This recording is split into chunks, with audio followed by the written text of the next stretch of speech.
All right. Erin's turning everything on Do Not Disturb because she's blowing up. I know. Miss Popularity no over one here. ever texts me. No, it's a group. It's a group text. It's Okay. not just for me. All right. I'm trying to figure out how things work. I'm going to be totally honest with you guys. We recorded videos earlier today, and then we had some other stuff to do this afternoon, and then we sat down for like an hour before this live stream. And I've been up since 3 a.m. because I wake up at 3:30 in the morning to go to work. And this morning on a day off, my body just decided it wanted to wake up at 3 a.m. You're making them search for the point. And I fell Josh asleep. fell asleep. I straight up fell asleep on the couch. I'm going to be honest with you guys, and I'm going to make you listen to me talk for 25 seconds before I tell you what. You know, it is a live stream, and we are all just hanging out and having a good time together. And so I did straight up fall asleep. John Legalbo says, that's a lot of Glens. Yeah, we have a lot to do. We have a 7-pour flight to do tonight, which is going to be fun. We're looking forward to it. So I'm trying to get the things ironed out that needed to be ironed out before this stream started. Yeah. And for whatever reason, I'm having an issue doing it. Like, why are things not working the way they're supposed to work? You can't log in? Where's the login button? Just type in like Streamlabs login. No. Okay. That was not my butt. That was my chair. We have a lot of Glen, so it's hard to get to everything. All right. That's more like it. There you go. All right. Oh, we're going to make it, guys. We're going to make it. All right. Here we go. Here we go. Now things are working. Okay. The way that they're supposed to. Yay. So what we were trying to do is we were trying to get logged in because we saw Christopher Stevenson come through with a beginner's luck $25 tip over on the link at the top of the video description. Maybe and you'll get lucky. I probably should put this up here, but we are going to, if you want to donate, if you so choose to, it helps support the channel. It helps us a lot. But yeah, we're doing 7 fun pours tonight. I'm assuming they're fun pours. They're very cryptic. I will tell you guys the names of these things to the best of my ability to pronounce what I'm seeing. But if you want to donate, yes, your donations go to a raffle of 7 pours. Right. So we don't have super chats on, but we do have the Streamlabs donation thing on. And if you so choose to, then yeah, every $5. It says it right here. Every $5. Yeah. So there'd be what's 7 what's the pours that they're getting in the flight? It will be crafted to what they like. Oh. Like I'm not. So it's a personal, customized flight. Right. Like if you tell me you hate rye whiskey, I'm not going to send you any rye whiskey, obviously. But if you tell me you love rye whiskey, I got some really cool bottles that I can send you. So you hid the chat. Okay. So, all right. So real quick, we're going to do a 7-pour blind flight. And so we have 14 glasses out here. Let me tell you guys, let me first off show you guys this. So we got to thank Andrew Butler for this flight. So this is 01. It's hard to see. It's not picking up. It is. We have 08 right there. We have 16, 17, 35, 39, 46. I think these apply or correspond to bottles in his collection. Okay. But like 01 is Gramina Pratensis. 08 is Argith. I wouldn't. I think these are Hang on. 08 is Arganthanthemum Angiani. I think these names are irrelevant. No, they're not. Pour 16 is Expectum Patronus. No, just kidding. It's Xanthocera rupicapa. So, see, I was trying to get a joke out, and you were stepping on my joke. I think it's Dracaris. You were stepping on my joke. Well, all right. Jokes are supposed to be funny. Linearia hepatitia. That sounds like a disease that you need to see a doctor for. If you got Linearia hepatitia, you should definitely go see a doctor for that. Dolishnia trichidosis. Can we not read? Anyways, yeah. So we got a bunch of stuff. So this is gonna be a lot of fun. Very cryptic. Who knows what we're in for? Let's say hi to some people in chat real quick. A lot of familiar names in the chat. We did have, like I said, Christopher Stevenson came in with beginner's luck on the super chats early, right at the top of the stream. Yep. So very much thank you for that. Let me move this over so I can see. So yeah, great to see people. I mean, we got Scott Hayes in here, and Michael, and Dave, and David, and Keith, and Jay, and Jamie, and so great to see you guys. We got Alec, Mark is here, Kim and Mark Schwartz are here, Michael Korn, John Sayers, James Lay, Chris Norris. Hey guys. John Legalbo, as I said, customer is here. Great to see you. 4-Leaf Whiskey is in the house. What's up, Stacy? Mike is here. Michael says we all need our old man naps. Yes, we do. Dave says, what's good for the goose? Josh, since you love sending 8 poor flights. Yeah, it is. It's hard to narrow things down sometimes. Yeah, it just is. It is. Stacy, this is an interesting point of note. Stacy says, looking forward to the Clonakilty tomorrow. So tomorrow night, we will be on Whiskey Nose on Marty's channel. And there's a big group pick of Clonakilty cask strength Irish whiskey. So this is a really cool pick. The bourbon engineer, if he's in here, and he oftentimes is, but whether he is tonight or not, he actually was over in Ireland, and through Stacy had to connect at Clonakilty. He was able to go there and try a whole bunch of different casks. So we are, I think, choosing between 3 casks, but we're not just choosing between 3 casks that are just random. He's actually gone over there and pre-selected the 3 best ones that he thought, and mine and his profile. And he's got a good palate. He's been on barrel picks with us before, and he's sided with me on a lot of them, so which means he's right. Yeah. So that'll be tomorrow night on Whiskey Nose. So if you're in our Patreon, we'll post a link. If you're in 4-Leaf Whiskey or Whiskey Nose or Hello Again Whiskey Friends or Jason over at the Mash and Drum, there's going to be a lot of different channels involved in this thing. So there will be communication on that. Yeah. So Doug, Jeremy, great to see you guys. American GTO says Aaron will be singing some throwback tunes halfway through that flight. Potentially. I like the name American GTO. Is it in reference to the car? I used to have not an old school GTO, but I had like that 2004 to 2006 Holden Monero GTO Pontiac reissue. I had one of those that I really liked. A lot of words, and I don't know what you. It's essentially code speak unless you speak car language. Yeah. Chad says, and it says, "Oh, bad timing. Have to watch the Chiefs get to the Super Bowl." BRB. I have the game on right here, so there will be some live commentary on it. Although that's not the purpose for us being here tonight. But yeah. David says, for fun story time, can you talk about how you decide what barrel picks you decide to pursue? For instance, I would love to have the community do an Elijah Craig toasted barrel proof pick. Yeah, so this is a good question. And while we answer it, I am going to pour up these samples so they can begin airing out so we can do this flight. So we basically, when it comes to the pours that we decide, or the barrel picks that we decide to do, in large part, they're determined, first off, by our personal level of interest. So I gave you a heavy pour. Yeah, you did. You can swap us if you want. Okay. Yeah. I definitely don't want I poured you super heavy. Yeah. Part of it is, let me put this back up so people know what I'm answering. So part of it is, first off, we have to have an interest in whatever that is. So like we did the Russell's picks. We love Wild Turkey. Yeah, we do.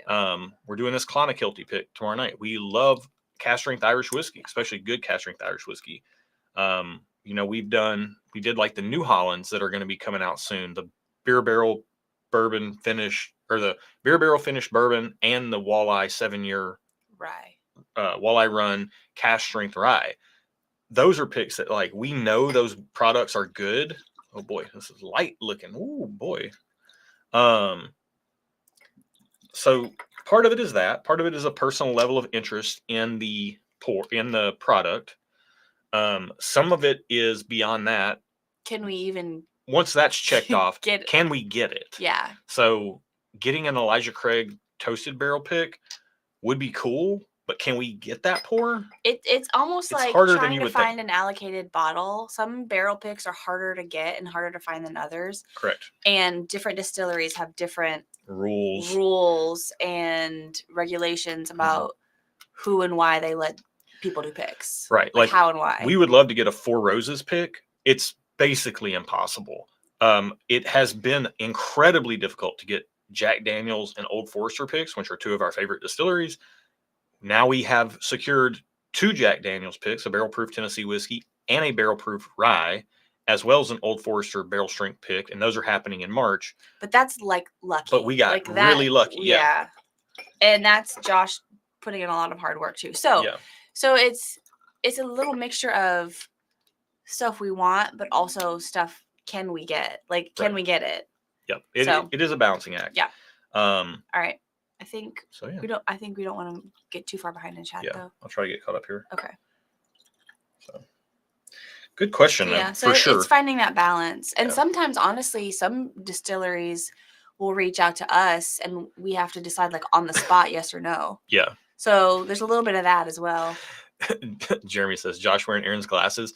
No, I actually got these glasses, and then Aaron got a pair of glasses that are remarkably similar in shape. No. We have the exact same frame, just different colors. No, you have C's? Yes, I got them the same day you did. Same frames, really? Yeah, the exact same frame. Mine are just brown tortoiseshell, and he's got this like blue. Are you serious? I'm dead serious. I'll go get them. We got the same frames. Don't go. It doesn't make for good streaming. Too late. It doesn't. Sorry. All right. Well. Too late. All right. Well, it's too late, you guys. It's too late. Dave did ask if your knitting will be out before 9 p.m. Central.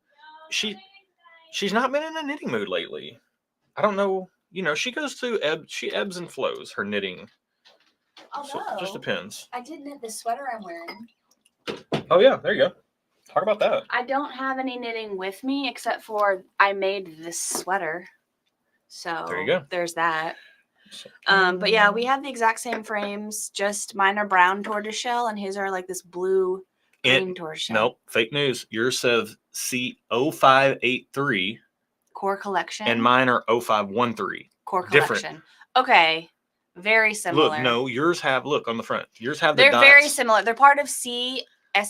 Put them on. I have my contacts in. I know, but just so people can see. I'll be blind. I can't see. Ooh. You're going to mess up my vision. They're not the same, but they're very close to the same. So I have my contacts in, so I don't need my glasses. Right. Ooh, these chairs make it sound like you're tooting. That's what I had to say that when I readjusted. So we have a lot of pours on the table. Man, some of these are crazy light in color. I don't know if some of these are going to be international or what, but this is going to be interesting. This is going to be a very interesting flight.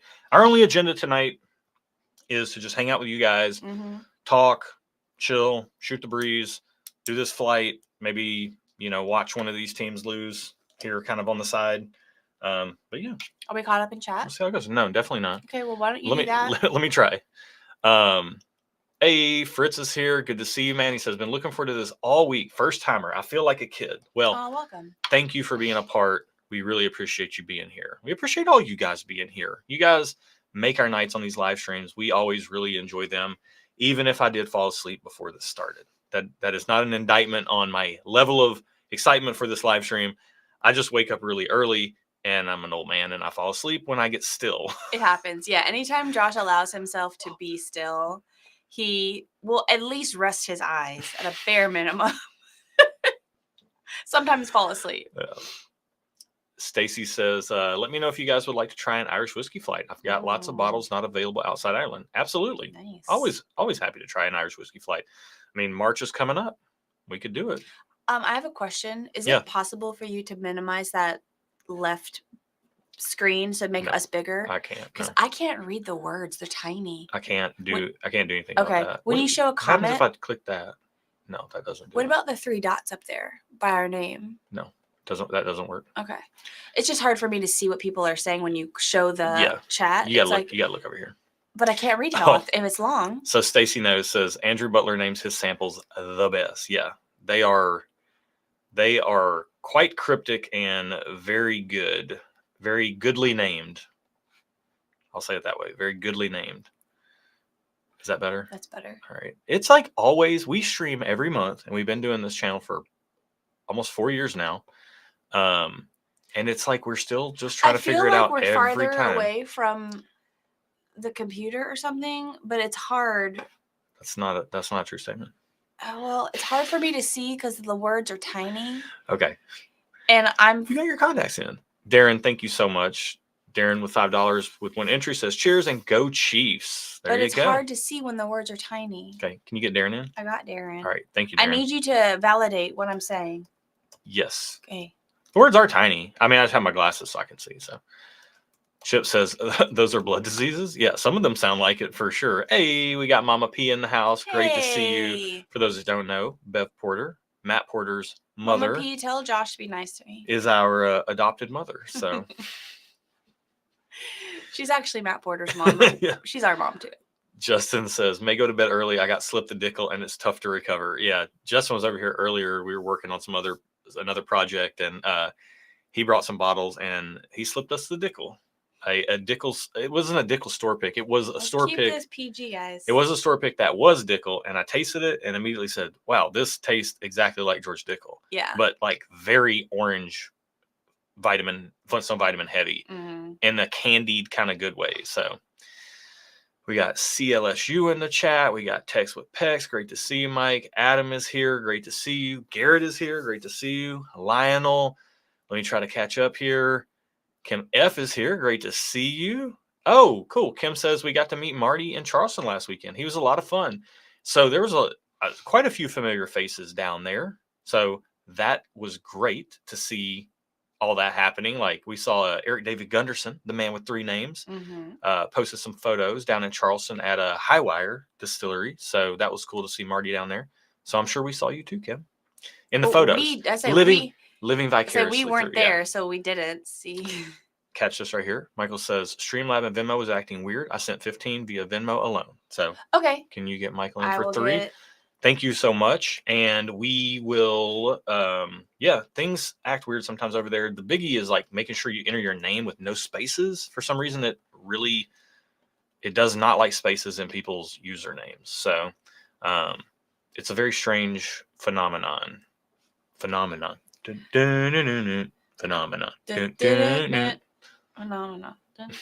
always think that way. Hey, here we go. There's a bourbon engineer. Hope the flight tomorrow night meets your expectations. Looking forward to that big time. So yeah, we will post that link.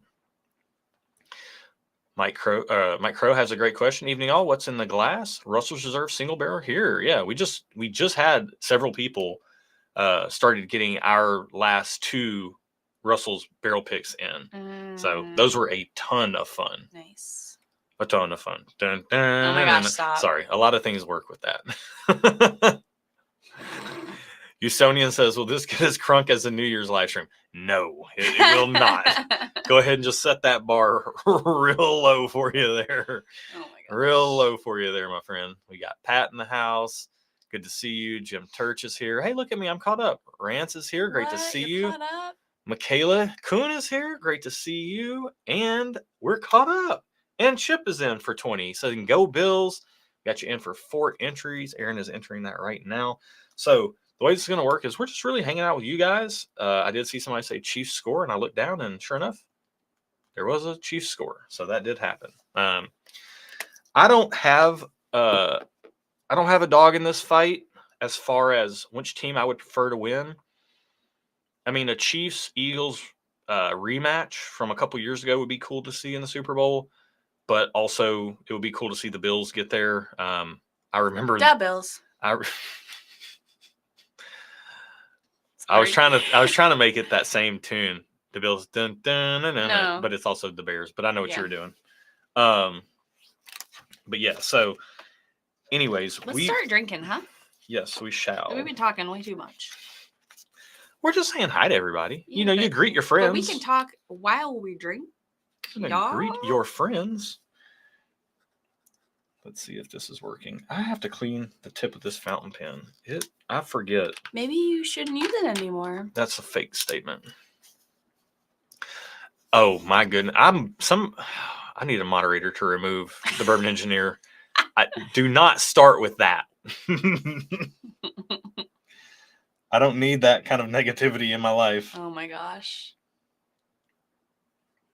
All right. Today's what? The 26th? I think you have to refresh this page, unfortunately. Yeah, I will. Okay. Yeah, it's not like an auto update. That's unfortunate. All right. So we're going to refer to these just by 1 through 7. We're not going to refer to them by their labeling name or the random numbers that are on them. That would be far too confusing for you guys. We're just going to go glass 1 through glass 7. Okay. That seems easy enough. Yeah. For me as well. And I'm just going to get my little notes here. My handy dandy notes. All right. Hydrate. Yes, let's hydrate. Diver Doc is in for 3 entries, $15. Says, love you guys. Thanks for your hard work. Thank you. I appreciate that. And I know Aaron does too. I got you down.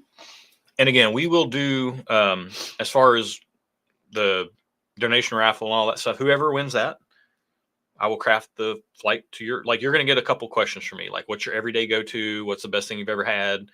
You know, is there anything you're interested in trying? And then I'll craft the flight around that. So it'll be fun. And when possible, it says 1 ounce samples in the thing. When possible, I'll probably include 2 ounce samples just because. Why not? All right. So let's go ahead and get into it on glass number 1. Okay. To raise our glass to you guys. Saw that Nathan's drinking some 1792 single barrel. We are drinking God knows what. But could be anything. Let's get into it. Cheers. Okay. Cheers. Ooh, that smells good. It smells like something. It smells very old library-ish. Yeah. It smells bourbon-y. Does it? Yeah. I don't. Question mark? Yeah. Oh, this is a great question. Daniel says, what are your thoughts on rum? Not Captain Morgan, but quality aged rum. Love the stuff. Foursquare especially. Big fans of all things Foursquare.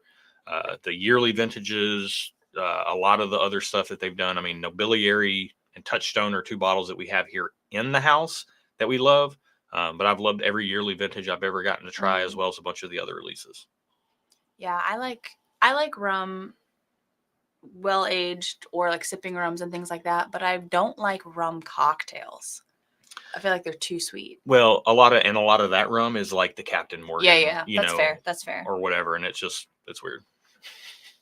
Michael says, Aaron with a specific tasting note. It smells like something. I mean, sometimes it's all you get. Yeah. Rana Zalco 18-year rum is good. That's definitely good. We like the proof of Foursquare. But yeah, Rana Zalco's got some well-aged rum that is pretty good as well. All right, I'm going to try this. Yeah, to me, let's get a sip. To me, just the nose is kind of like this kind of apple-y, fruity, oaky type of blend. That's very good. If it is bourbon, it tastes like it smells like it might be craft bourbon, but I don't know about that. I don't think it is bourbon. All right. Down the hatch. Cheers. Okay.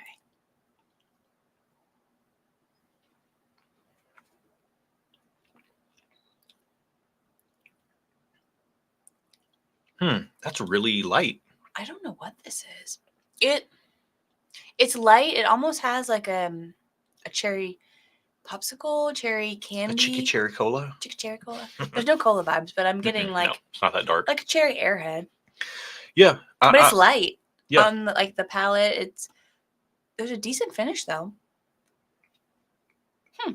Yes, for what seems to be low proof, I would peg this at like 90 proof. Not that I'm trying to guess, but I mean, just based on the first sip, what stood out to me, the nose was very fragrant, and then the palate just kind of came through a little bit more light than I expected. But interesting. I feel like it might be 100 proof. Maybe 95. Yeah. I don't think it's bourbon. I think it's bourbon. Okay. Not that we're trying to guess, but like to me, that's what that flavor tastes like. I'm writing 90 proof bourbon. It kind of, honestly, to me, it kind of tastes like Eagle Rare. I'm not trying to guess that that's what it is, but it seems. I drank a fair bit of Eagle Rare in my day, and that to me feels very much in that vein. I don't think I've had enough Eagle Rare. I think I want more in my life. Whenever I have it, I like it. I just don't drink it very much. Yeah. I'm writing 90 proof bourbon, cherry grape oak. Oh my gosh, we got to get on to glass 2. Glass 2 is, okay, so let me just show chat. Let me show you guys. This is glass 1, and this is glass 2. Look at that color difference. Also, look at me. You can see me upside down in the glass. That's kind of cool. That's pretty cool. Come on now. Science. Yeah, science. Okay, anonymous. Oh no, but how do we know who you are? Yes, anonymous. Please let us know who you are so we can correctly attribute your $10 for the raffle. And customer is in for $25. Oh, 5 and entries. Keith 5 Barr. entries. How do we miss that? And Keith Barr is in for 5 entries. So we're keeping up over here on the side, guys. I got you. And let me get Keith in there real quick. Ooh-wee. The game is tied. Wow. It's 6 minutes left. This is a biggie. She's a biggie. We are on a delay, I can find out, because I just saw the extra point get kicked. So Hulu, which is where we do our TV watching, Hulu is what we use. So just now kicked the extra point. Okay. When we used to live downtown, so we had an apartment downtown, and if you've ever been to Nashville, there's a river that runs through kind of the middle of downtown. Well, it's like the end of downtown. The edge, yeah. Because East Nashville's on the other side of the river. Yeah, but the Titan Stadium's on one side of the river, and we could actually like walk out of the door of our apartment and look right out the windows and look right at the Titan Stadium. Mm-hmm. And it was an amazing place to live for a lot of reasons, but it was a terrible place to live for a few reasons. And I liked knowing when the touchdowns were because we could hear the fireworks go off, and then like 7 seconds later, you saw the touchdown happen on TV because it was a TV delay. It wouldn't even be. It would be a little longer than 7 seconds. You would literally hear the fireworks going off from the stadium, and they would be 2 plays away from. It wasn't that. It wasn't that long. It was a TV delay. It wasn't that long. It was that long. No, it wasn't. Michael's saying, "I want this game to be over with so I can go out on the front porch and enjoy a cigar with my bourbon." There you go. It's been on for a long time. It's like going on 3 hours now. Daniel has a great question. Says, "Is rum a better value than bourbon?" I don't know that I would say it's a better value, but it's certainly easier to get your hands on a really good rum. Like Foursquare rum is like $100 to $150, depending on if it's like a yearly vintage or some type of finished release or something like that. I'm drinking. You're talking. Okay, but you can get that for $100 or $150. You can also get like the Buffalo Trace Antique Collection for $150 if you can find it, but you just can't find the Buffalo Trace Antique Collection for $150.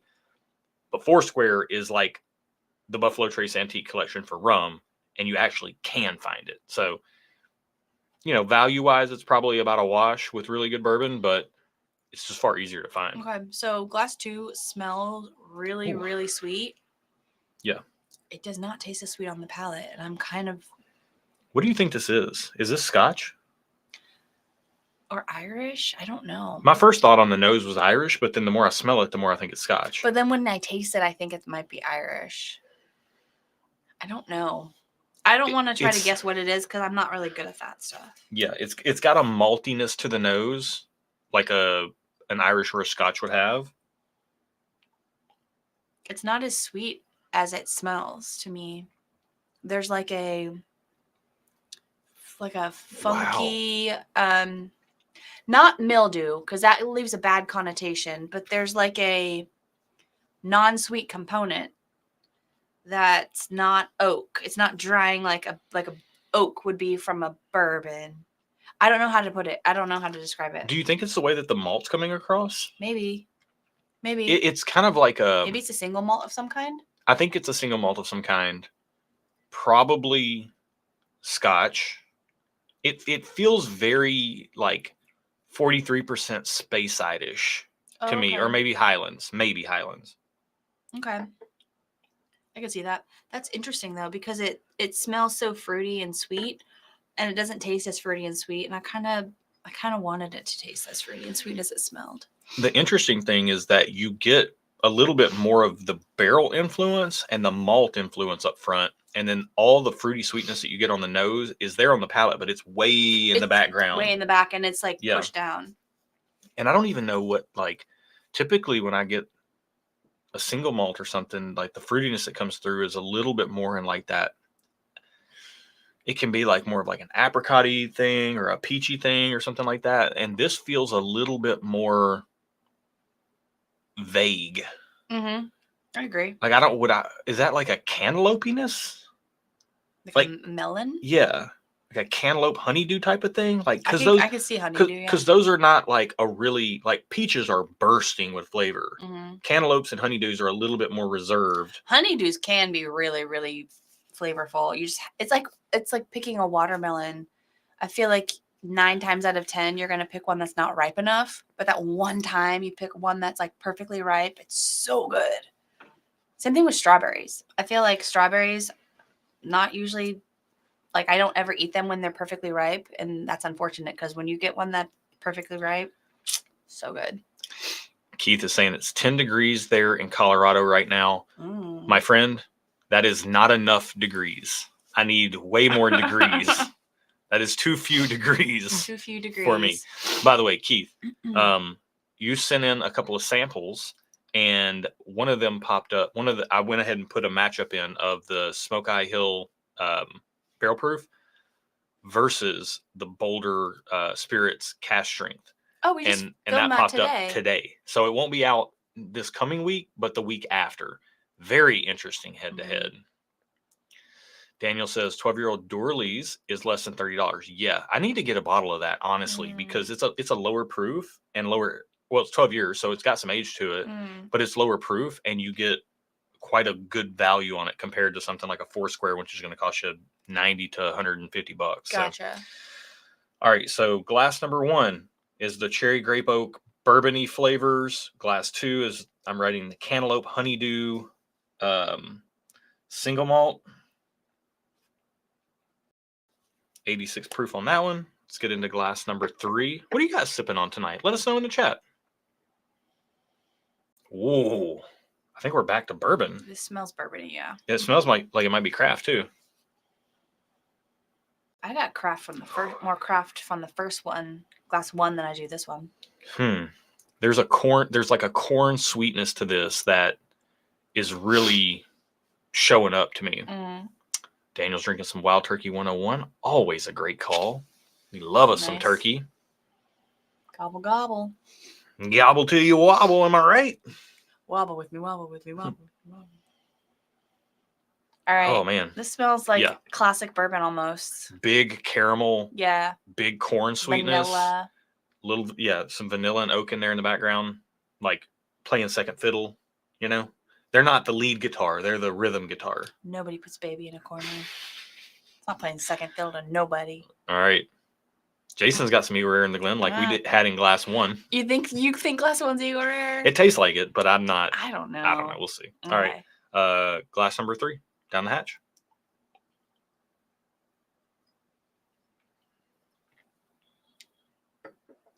Oh, wow. Whoa. What is that? What am I tasting? It's like, whoa. I don't think I've ever had a pour do that. It doesn't taste at all like it smells. Like at all. What in the world? So how do we put into words what's happening in our mouths right now?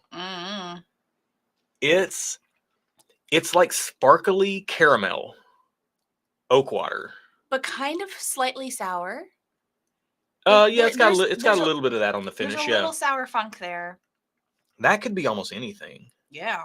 I don't like that. Could be. I've never had this, but I don't even know if this is I don't know what this tastes like, but I do know that Redbreast did a Kentucky oak or something or another release. That could be that. It could be. What makes you say that? A craft bourbon. It has bourbony flavors, but it also has like this like maltiness to it. It has a sparkle to it. It feels effervescent, like a carbonated beverage, like a Sprite or something on the palate. There's like a brightness to the finish too, but but there's also like a really big thread of caramel through the whole thing. There's like a depth to it, but top notes of sparkle. I don't know. That sounds so silly and so woo woo, but it kind of is. It's a wild, very unique pour. Also, my nose is running. I'm sorry, I have to dab it. I'm sorry if that grosses anyone out. I'm getting over a cold. I am getting better though, finally. Wow, there's definitely there's a second sip on that one. There's like a heavy fruitiness in there that is in like that. Kind of wild. Yeah, that pour is crazy, man. Glass 3 is crazy. I'm just going to write crazy. Yeah, and I'm getting a little funkiness on the nose. Excuse me, now that I've tasted it, that funkiness that I got on the palate is coming through on the nose a little bit. All right, here is a thing that this kind of gets on my nerves across Whiskey Tube, ourselves included. We're saying all this stuff. Like, we haven't even told anybody if we like it or not. Do you like what's happening in Glass 3 or not? I don't know. That I kind of don't know either. That's why I haven't said, because I don't know. I know. I need to fully taste all these, and then I can tell you. Like, I don't know. And making me decide this fast is not fair, and it's mean, and I'm not going to do it. All right. If I know I like something, I will definitely tell you. But I'm unsure at this point. All right. I don't dislike it. I think that's where I'm at. If something is not like a hard pass off the bat, or like, oh my gosh, I love it off the bat, it falls somewhere in that middle range. And within that range, I can't tell you which one fares better right now. Okay, that's fair. You do have to like rifle through. Mm-hmm. Real quick, while we give our palates a little bit of a rest and recovery here, let me catch up on chat a little bit here. So let's see. We've got Michaela says Widow Jane Batch 1 Decadence. Also, I need to call out Michaela because she said something earlier that I saw that I lost in the shuffle. But she said she was sipping on Widow Jane Decadence Batch 1 this evening with my lovely husband. Look at that level of appreciation for lovely husbands. Oh, do you not feel like you get that level? I don't. Am I a lovely husband? You I don't know. I'm not married to me, so most of the time you are a lovely husband. Yeah. I'd say 95% of the time you are lovely. Yeah, sometimes I'm not. Lovely husband. We all have our moments, guys. Right? Am I right? Am I wrong? I'm right. Chase says, cool glassware. Cheers, guys. Drinking some Critnas. Yeah, this glassware is nice. These are like these stemmed Glens. We don't have a lot of them, but they are a smaller capacity than a regular Glen. So when you fill these up to here, instead of it being like a full ounce, it's only like 3/4 of an ounce. I don't actually have any regular Glens in here. Yeah. But it's really nice because, especially for any kind of bottle shares or whatever, we love to bring these because you can actually pour enough in the glass to get a good nose and enjoy a few sips and then move on to the next thing. Drinking less whiskey, which is always good. Yeah. Hey, Aaron's in the house sipping on some Stag 23B. After that, a Jack Daniel's single barrel strength store pick. Nice. Love to see it. Barrel proof store pick. Little old fashioned is here. Great to see you. Chip is drinking a Weller 12, finishing that bottle off, and then going on to a Benchmark Full Proof, trying to kill some low bottles to make more room. That is something that actually, there's a video. I don't know if this is a good video or not, but like people talk about their toxic traits. Like you'll see memes and stuff. They're like, my toxic trait is whatever, you know? Yeah. Whatever people say. I thought about us doing a video of like what our whiskey toxic traits are. And one of mine definitely is like, once a bottle gets down to about a quarter left, I just stop drinking it because I don't want it to go away. That's one of you gotta finish the bottle. I have to, because that's why like we've got over 400 bottles in the house now, but probably like at least an eighth of them, if not more, are like the last quarter of a bottle that just need to go away. You just gotta rip the Band-Aid off. Just finish it. Fritz is drinking on some Kentucky Spirit Camp Nelson. Which Camp Nelson warehouse? Out of curiosity. Always curious about that. Keith's got some Penelope Barrel Strength Private Select at the moment. Nate's drinking some Iron Root Saints Alley, the Herald Armagnac finish. We got a Saints Alley bottle recently. It was part of our Advent calendar. And then Kim and Mark Schwartz down there in the Texas area were so kind enough to send us a bottle. It was a rum finish bourbon. I don't remember exactly what the name of it was, but boy, oh boy, it was very good. Yeah, very good. Also, Jason Hill is here. He says, I'm late to the stream. Hope you're feeling better. We are feeling a lot better, man. Yeah. It was crazy. Yeah. We were sick for so long. Yeah. Well, our viral infections, mine definitely, according to my doctor, turned into a bacterial infection. I think mine did too. I think yours did too. We both went on antibiotics after like 3 weeks. I was sick for 3 weeks. And I went to the doctor and she was like, yeah, I think that's turned into a bacterial infection. We got to get you on some antibiotics. And then it helped for sure. Yeah, I was sick for 2 weeks and had missed some work because of it. And I typically don't even like to take ibuprofen or Advil or anything like that. And I went to the doctor and I was like, Doc, I missed a couple days of work. I can't be missing any more work. I got to get back. Give me whatever. Get me back to work. Mm-hmm. And he gave me an antibiotic and a steroid pack. And I took those and I went on a Monday. And by Monday night, I was feeling You were better. feeling better. That Sunday, the day before, wrecked. Yeah. I mean, I was having cold sweats, I never had a fever, but I had cold sweats, Yeah. lethargy, low energy. Okay, so this smells Feeling like good now, though. Thank you, Jason. Peach pencil shavings to me. Yeah, I can see you there. There's like an element of wood and lead amongst some peaches. I don't know. I see what you're saying. For me, I don't agree with it. It's not reading that way to me, but I see why you're saying what you're saying. I do feel you there. Mm. There is a fruitiness there, but I wouldn't call it peach. I don't know what I would call it, though. It's very subtle. It's a little bit more like a... It's very subtle. Maybe apricot? Would you call... Yeah, it's a little bit more like a dried apricot, like a bag of dried apricots or something. Like, yeah, those aren't as pungent as a fresh fruit. Yeah, this is more subtle. It's not fresh fruit. It's subtle, yeah, for sure. All right, glass 4 on the palate. Cheers.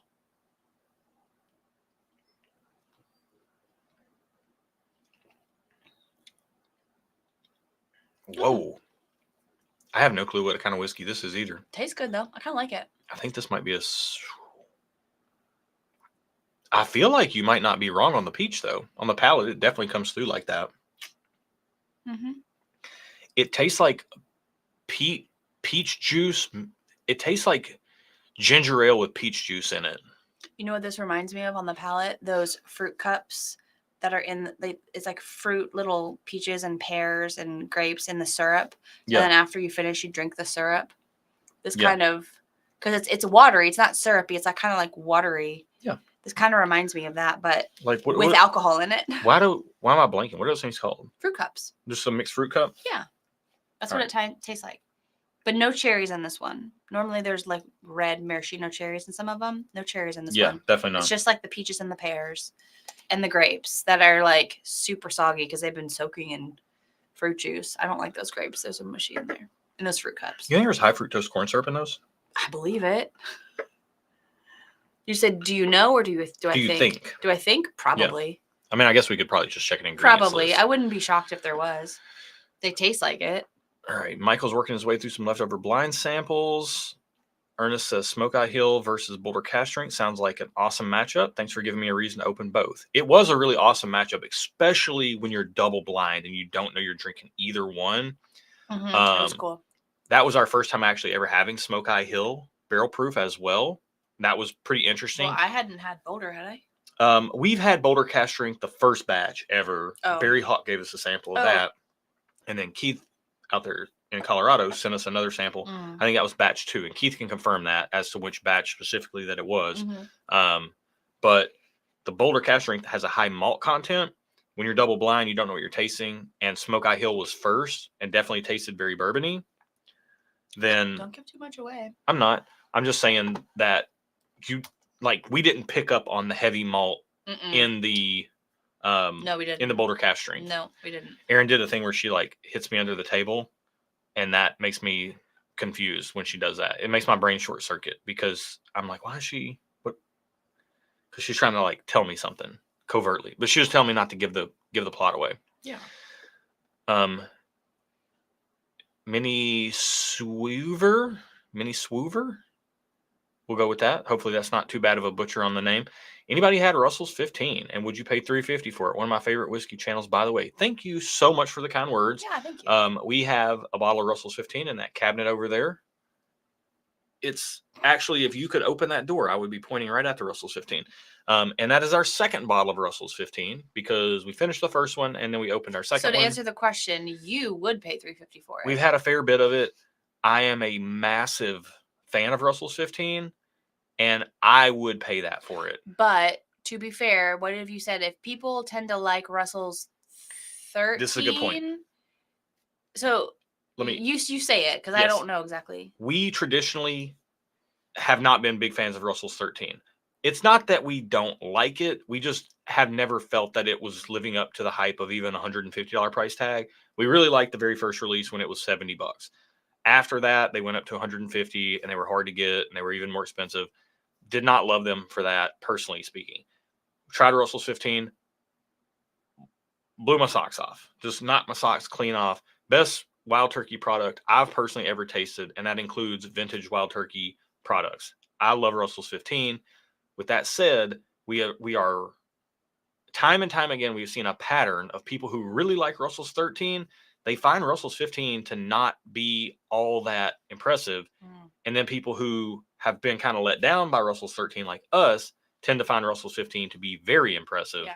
So this is a very unscientific test, but we Yes. have seen that pattern.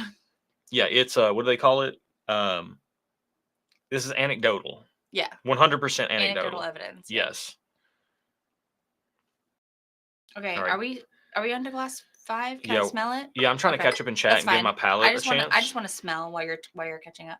Timothy Bartles here says enjoying Russell's 10 and enjoying your banter. Russell's 10 is a great pour. Great job.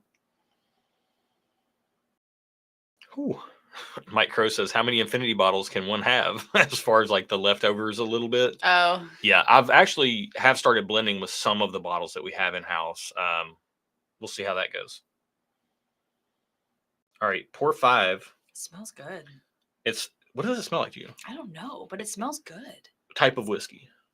It smells kind of like bourbon to me. Kind of smells like bourbon to me too, but like everything's kind of light, balanced. It smells very well crafted. I feel like it's a single malt or something. I don't know. It doesn't. If it's a bourbon, it's not like the deep caramel bourbon. I don't know, man.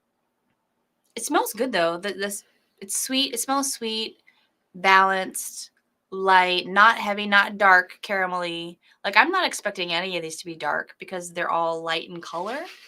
So I'm not expecting anything to be dark in flavor. What are you laughing at? We got the podcast in the house. Great to see you guys. I'm assuming that's Grease, but it could be Will. Says Josh's shirts fit so well. Don't they? These medium comfort colors are perfect fit for me. I'm a kind of like between a medium and a large. These fit perfect. It says also y'all's glasses at 3/4 of an ounce is cowardly. Don't care. I'm not looking to get drunk, so I don't care. We got 7 pours to get through. So.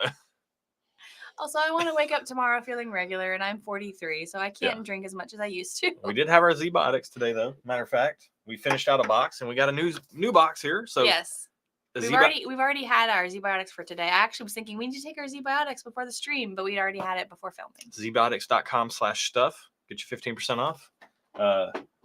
That's our subscription box. We are customers. Yes. So, but yeah, we got Z-Biotics. They signed up to be part of the channel for the entire year, which is really cool. Love those guys. Love what they do. We don't drink ourselves. Like we don't have pours we don't do recording for the channel, no live streams, no barrel picks, no nothing. Yeah, we always have our Z-Biotics before not even hanging out with friends. Yeah. We have our Z-Biotics first, always. We show up to barrel picks, we bust them out. People are like, that's for real? Like you guys aren't just doing that because it's like a sponsored thing? No, we spend our money on it. We're subscribers, so. All right, so this smells good, and I don't know any specific things to say. Yeah, I just like the way it smells. It's faint on the nose, but it smells really balanced. It has every note you would want in a bourbon is here, but it might not even be bourbon. But it's very faint. It smells like a 90 proof max on the nose. But let's get on the palate. Okay.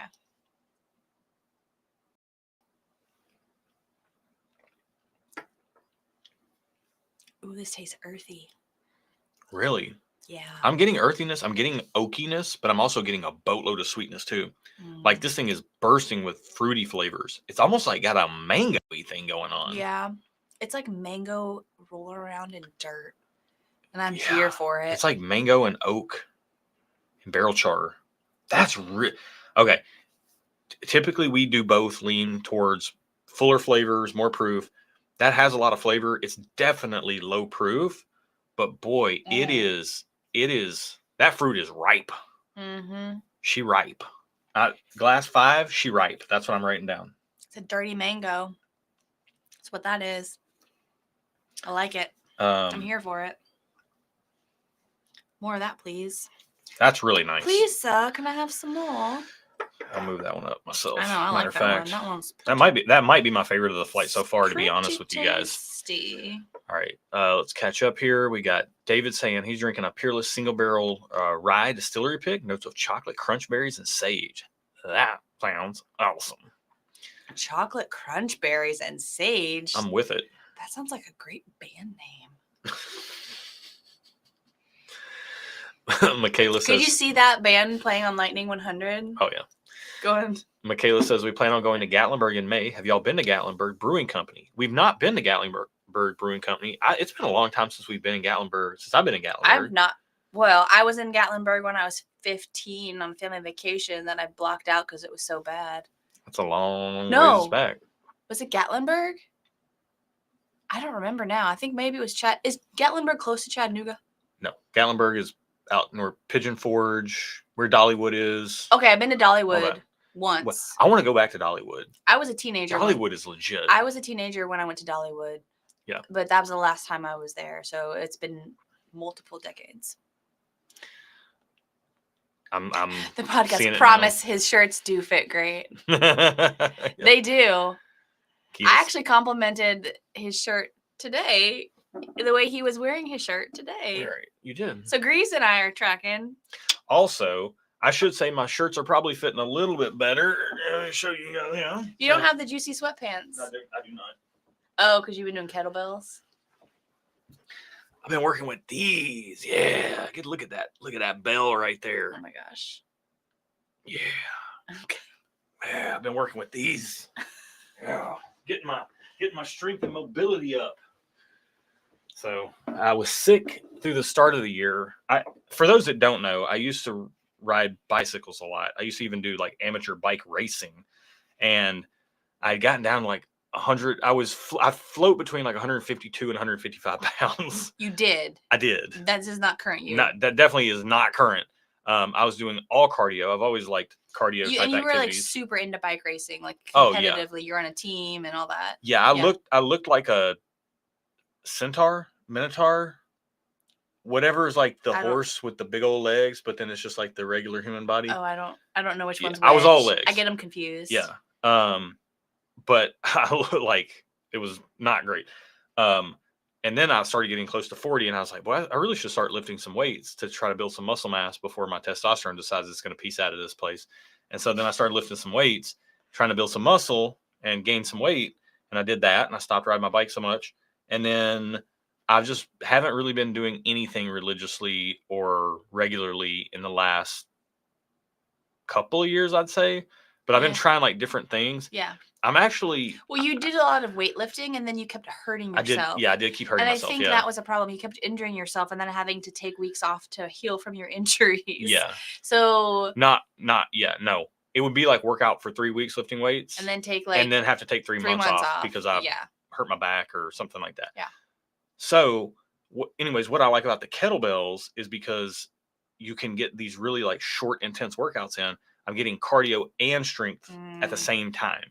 So I've been really enjoying, since I've been well after our holiday sickness, I've been really enjoying the kettlebells. Sicknesses.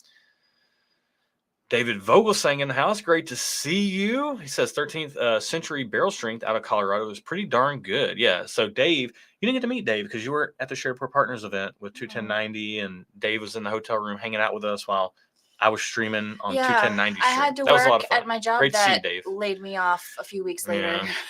Yeah. So had I known that, I would have been there. Yeah. Hindsight. All right. The podcast says Josh's demeanor completely changed. You know why? Because we have kissed. and as he advertised, agrees. Yes. All right. So yeah, the Chiefs win. They're going back against the Eagles. That'll be a good Super Bowl. So Taylor Swift wins. Is that what you're saying? No, I don't care about all that. I will say, hey, whoa, Jason, man. Oh my gosh. Dude, thank you so much. That is so many entries. I have to do so much math to figure out how many entries that is. You don't have to do math because I have a spreadsheet. That is 25 entries. I have a spreadsheet. We don't have to do any math. We do have a spreadsheet. Thank you so much, man. Jason Zell always showing up, always supporting big in the chat for us, for other channels as well. By the way, before we're giving our palates a little bit of a break here, but I want to say, like I'll pop into other live streams and stuff. One of the cool things is like when we see other people in other live streams, that's super cool. So like Jason supports a lot of other channels on live streams. It's really cool. There's a lot of channels that do like the end of video Patreon credits type of thing. And we see a lot of familiar names in those. That's really cool. We don't do the end of video Patreon credits because that would mean that we're constantly pulling the list to see who is a Patreon and who's not. And it would hurt our feelings when people aren't patrons. We're too fragile to know, so we don't. I would rather just not know. But it doesn't mean we don't appreciate you guys so very much. Which is actually, this is a great opportunity to shout out our Patreon community. Yeah, we have had a lot of growth over, like I would say, like through the fall and into this year. Has been quite a lot of growth. That's been really cool. It's been fun. It's also really cool when somebody signs up and then they really get plugged in on Discord pretty much right away and start becoming an active part of the community. So much of life, in my opinion, is that you get out what you put in. Like if you sign up for something and you're, if you just want to like hang out and be cool, like, look, if you take me to a party, I'm a bit of a wallflower. That's just how I am. I don't need to get in the mix. However, people that just hop right into our Patreon community and start getting involved, it's always really cool to see people do that. And I mean, we had a guy, Tom, I'll shout Tom out. He signed up, got on board, hopped over on Discord through Patreon, said, hey guys, I tried a rye. I didn't really love it. This is what it was. What should I look for that would be a little different than this? And he said, I'm thinking about grabbing a Pikesville or something. And I responded back and I said, honestly, what I would recommend is not buying any bottle, because he said he wanted to spend around $50. Okay. I said, what I would recommend is not buying any bottle and just post over in the sample swap section saying you want to try some ryes and you've got some other bottles that you could trade samples of for that. And like multiple people came in and like, hey, Tom, hit me up. I'll send you some ryes. So now Tom's probably got like a dozen rye samples to try. And he can try and figure out what he likes. Yeah, that's cool. I love that. And nobody asked for anything. They're just like, oh, Tom wants to try some ryes. We'll send some ryes to Tom. We do have the most generous community. It's great. Like I have to, like, hands down, fight me on it. Like our community is the most generous. I mean, yeah, you guys are great. Yeah, it's amazing. And it's because everybody, like, the best whiskey is the whiskey that you share with other people. Whether it be like sharing a sample and then they get to try something and you guys talk about what they thought about it or whatever, or ideally you're sharing it in person, but that's harder to do geographically. But speaking of, we are going to bridge the geographic gap in May with the Stuff and Whiskey annual gathering, S&W annual gathering, Swag 2025. That's happening here in Nashville. And we do have 7 tickets still available. I think the tickets are, you get 2 dinners, Friday and Saturday night dinners included, and that's access to the bottle share as well. And we're not trying to be VIP style exclusive, excluding people from the bottle share. It's a space issue. Yeah. We only have so much space, and we had to rent a space for the bottle share. So that's what that is. That's what that money covers. So you're not paying for anything you don't get. We're all paying for the bottle share, space, and dinners. So you get food, you get bottle shares, and there's going to be some crazy bottles there. That's happening in May 16th and 17th here in Nashville, Tennessee. If you're interested, Patreon has all the information. Even if you sign up for the free tier, you can get all the information, I believe. And if you just want to attend, even if you're not, if you're part of this, if you're watching this right now and you want to attend and come to Nashville, and we're going to go out to some distilleries during the day here in town, Nashville Barrel Company, Southern Collective Spirits Company. If you want to come to those things and then like do the dinners and the bottle shares and stuff, hit us up. Hit us up. How about you real quickly get caught up on chats? And Okay. then I will do that. So the Bourbon Engineer says we prefer this year's George C. Stagg over Russell's 15, and our 132 proof Turkolo Trace is a close second. This year's George C. Stagg is very, very good, and I am very close to just pulling the trigger on one at whatever I got to pay for one, because I want one. So where are you getting that money from, buddy? I'm having to not buy shoes and watches and things like that so that I can buy expensive bourbon. This smells like something. This to me smells awesome. It smells very familiar. It's familiar. It smells like Irish. It smells like a redbreast or like but a. it's like there's like a caramel undertone there that Yeah. you don't get with what I think is probably international of some kind. It's like a juicy piece of fruit. Apricot, peach, yeah, but there's stone like fruit type stuff. But it's like there's a caramelness that I'm kind of surprised by. Yeah. But yes, a juicy piece of fruit as well. That is in there. James Lay says you're not missing much with Pigeon Forge or Gatlinburg. I disagree because that's where they keep Dollywood. So he says go somewhere better for vacation. Come on now, the Smoky Mountains aren't terrible. Oh, Pat says that bell needs your logo on it. That would be cool. Have a kettlebell with our logo on it. Oh, kettlebell. Yeah. That's And then Michael's saying kettlebells are a butt kicker. I've been staying away from them just because of a pinched nerve in the back. Yeah, you do have to be careful with them as well. Oh, Garrett's calling me out. He says, I heard that walking around the block carrying a kettlebell is a good idea. Okay, I think you should tell that story, but let's get caught up in chat real quick and then you tell that story. I'll come back to that. Yeah. All right. I'm scrolling. Fritz says 2 ounce curls, my friend. There we go. Yeah. Hey, we got Derek in the house. Great to see you, man. Says how y'all are. We're good, man. We're good. We're over our illnesses through the holiday season and we're feeling great. And we're happy to be here tonight. We are. Great question. David said, did you find out if you have to decide beforehand for a blue versus black label on the Old Forester pick? Because we got an Old Forester pick secured for late March. We do have to decide beforehand. And then the next question I ask them, once I ask, do we have to decide before we get there, is there an age difference?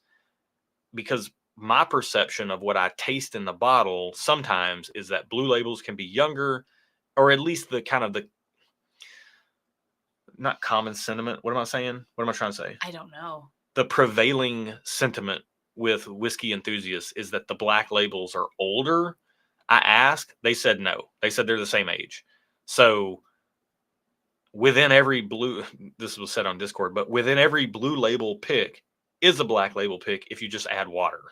So we're going to go on the pick and pick a blue label, and then we'll pick the best blue label we can pick, but we'll also add water to them on the pick and see which one works. And I'm thinking of some kind of like, this is a little obscure, but I love the song Blue on Black by Kenny Wayne Shepherd. Fantastic modern blues song, if you don't know it.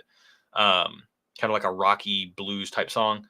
But I'm thinking of some kind of like blue on black type of sticker idea like for the pick. Play on that with a sticker. That's cool. All right. Also, shout out to Kenny Wayne Shepherd. He's not going to watch this, but hey.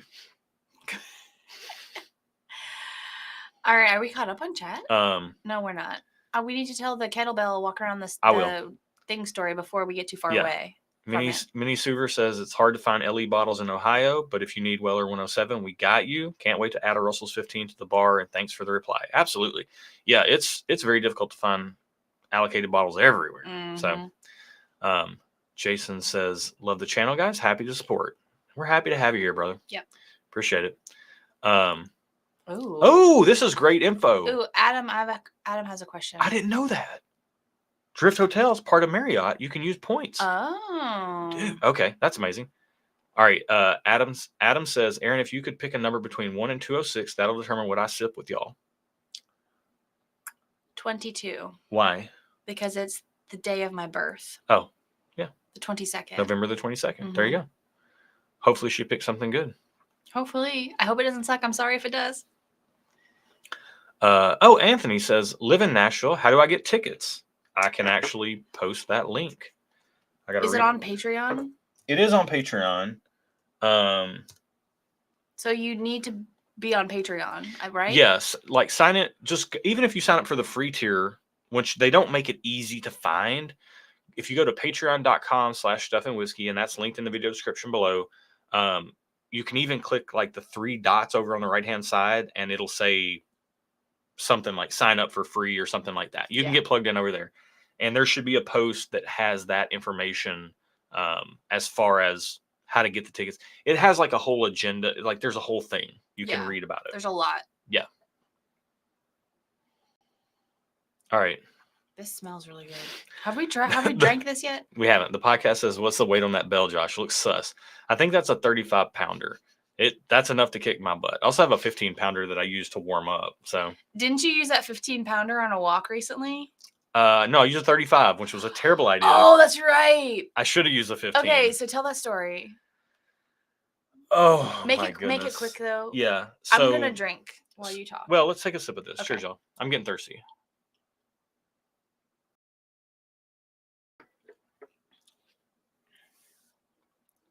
That's so good. That tastes like Irish whiskey, but like really good Irish whiskey. It's real good. I wouldn't be surprised if that's like Red Spot 15. This is tasty. Or some kind of red breast we've never had, like a red breast 15. This is really yummy. I'm just going to write Irish 15 on that. It might be 18. It's got a lot of oak on the back. Irish 15/18. I'm not guessing. I'm not trying to guess. I'm just saying what it sounds like. Or what it, whatever this is, it's for me. So I like it. So what happened was, yeah, that's going to be up there with one of my favorites as well. I don't know if it beats glass number 5 for me. Yeah, I have two front place, 5 and 6. 5 and 6 are my 2 top right now. 1 is kind of the next tier. 1 and 4 are my next tier, and then 2 and 3 so far are my least tier. Oh, 4 was the ginger ale with peach juice and the fruit cup. Yeah, I like that. I just smelled 4 though, and it smells like a cigar box. It was earthy. It smells 4. It smells like a cigar box. I don't know what a cigar box smells like. Oh, just like sweet tobacco-y type of. That's crazy. Okay. All right, so the kettlebell story. To Garrett's point, let me find his comment real quick. It's okay. You can just say. So, this kettlebell, Aaron loves to go on walks, and I love to do things that make me feel productive.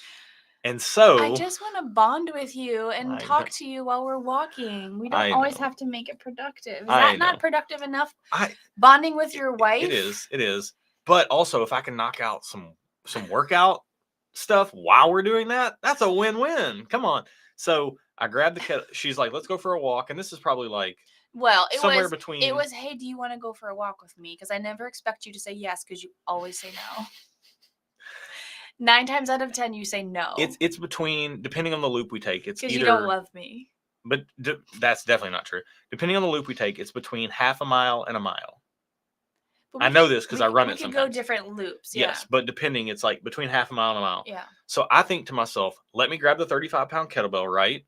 Let me do that and like hold it while I walk. Yeah, all I'm gonna do is just like walk with it. I'm gonna do like a farmer's carry, right?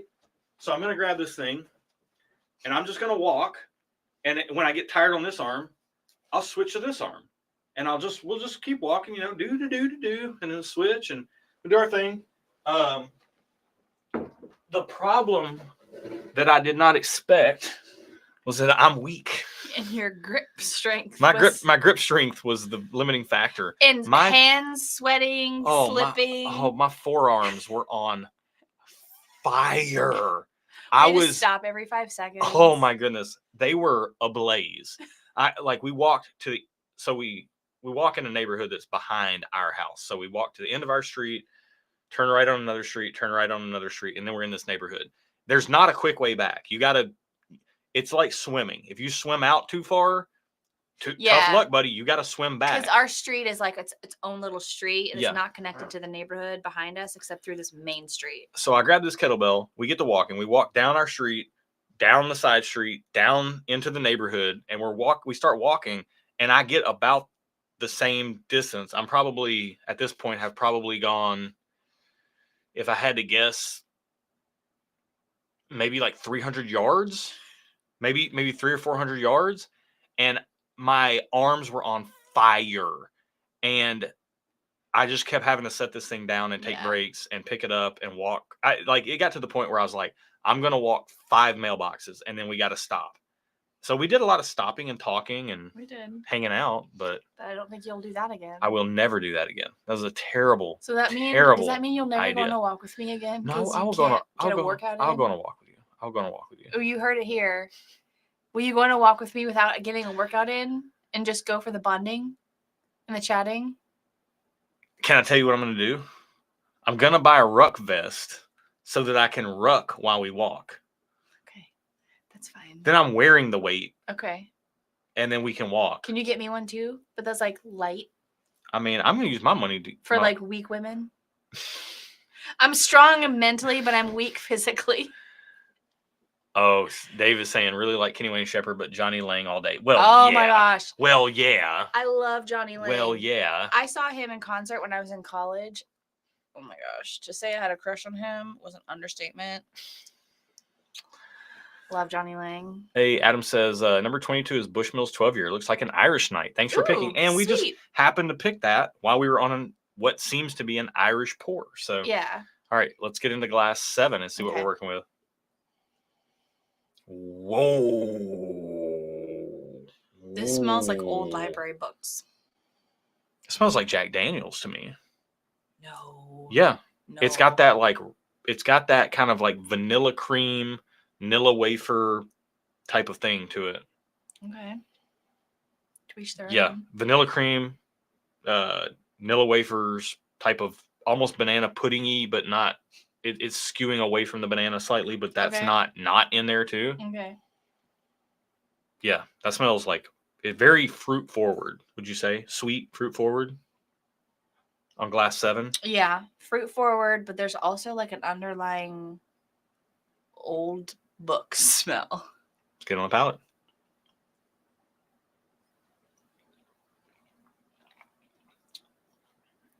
Ooh. It kind of tastes like smoke, like a lit match. Or like whenever you blow out, oh, you didn't light the candle. Or you did.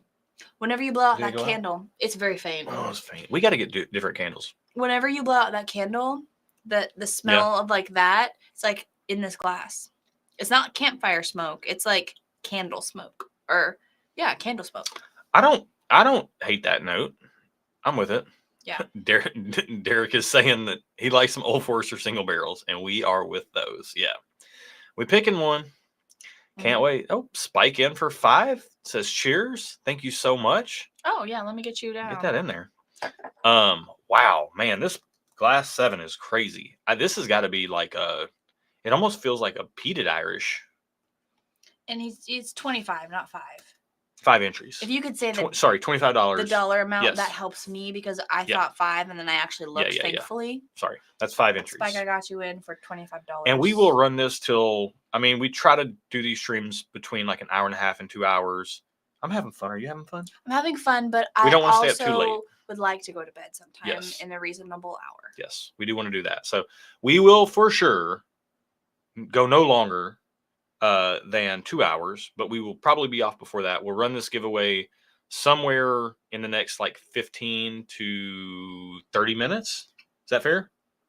Let's say 9:45 Central Time. 30 minutes. Which is 30 minutes from now. You don't have to be present to win, but you do need to email us at stuffandwhiskey@gmail.com and let us know. If you win, and we'll match that up, and we'll do a randomizer and all that stuff, and we'll draw the name. Yeah. Should have said all this stuff at the beginning. Should have, but you didn't, and that's okay. Yeah. We're saying it now.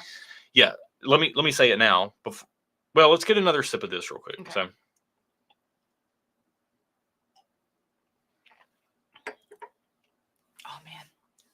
Now they're talking Johnny Lang in the chat. Now I just want to go. Does he still tour?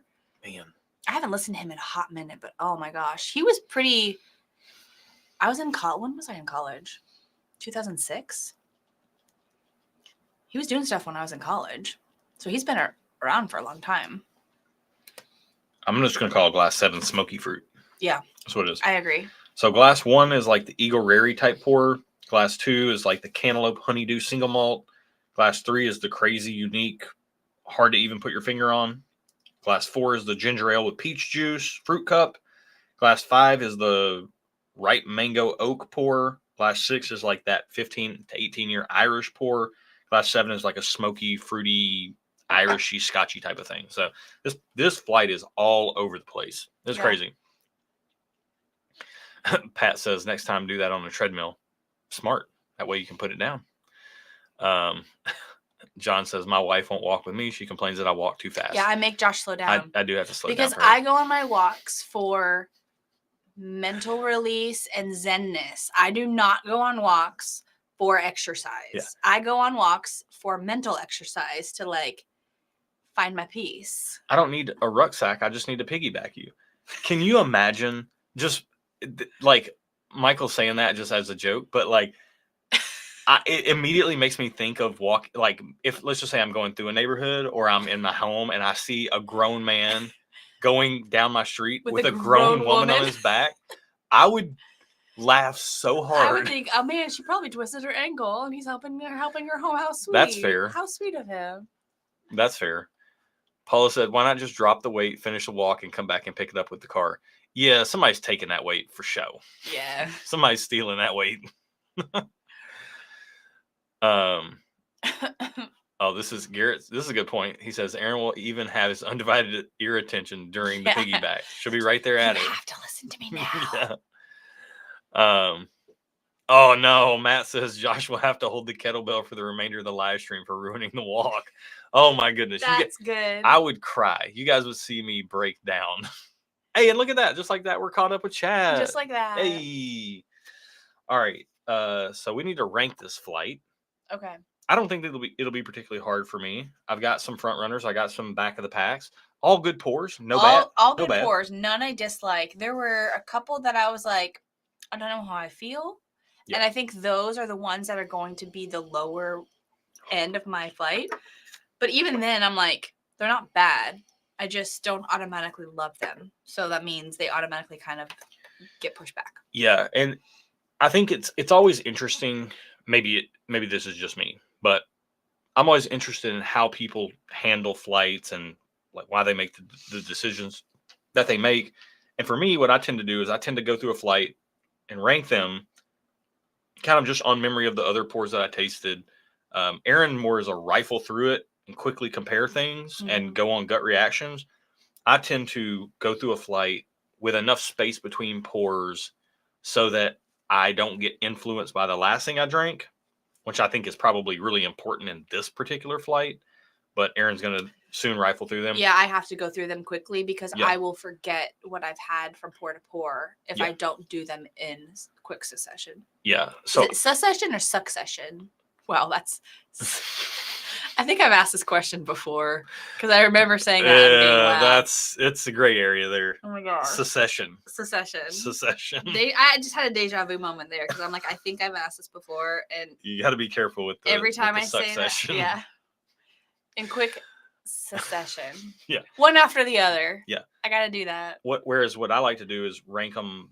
I like to take space, get a ballpark ranking, and then I like to start with my least favorite pour and make sure that every sip as I go from least to most favorite, that every sip that I take from the next pour is more enjoyable than the last glass I drank.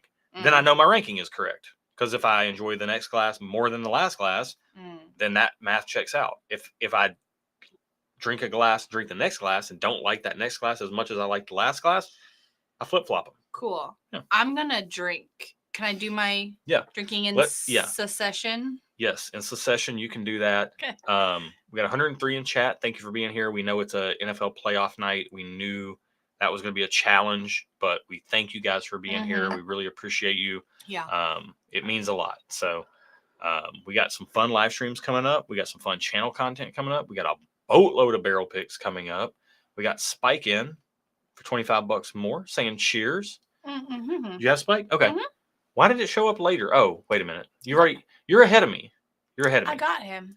You're already ahead. Remember because you said 5? Sorry, I refreshed the screen and saw it. So, okay. Spike, thank you again.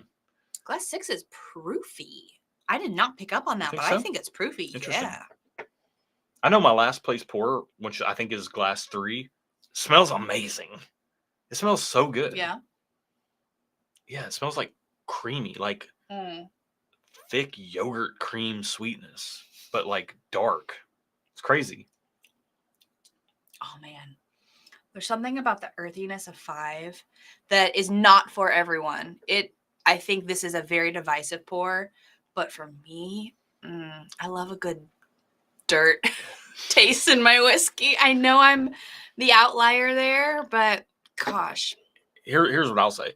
I just took a sip of my last place pour, I think, and thoroughly enjoyed it. So There's no bad pours in here. Yeah, this might be hard for me to rank. I may have 2 first place and 2 second place. And don't tell me I can't do it because I'm going to if I deem necessary.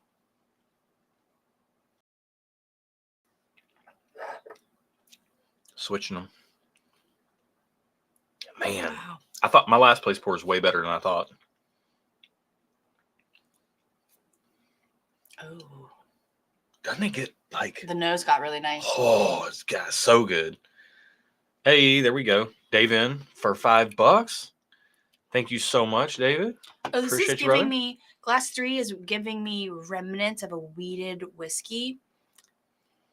Don't love it, but I don't hate it. I guess I can kind of see what you're saying. I guess I can kind of see. I'm not saying it is, but it's giving me there's some similarities that I am picking up on. Okay, let me get Dave. Dude, my last place is moving up the ladder. I got Dave. My last place is moving up the ladder, boo. Climbing the ladder. That's crazy.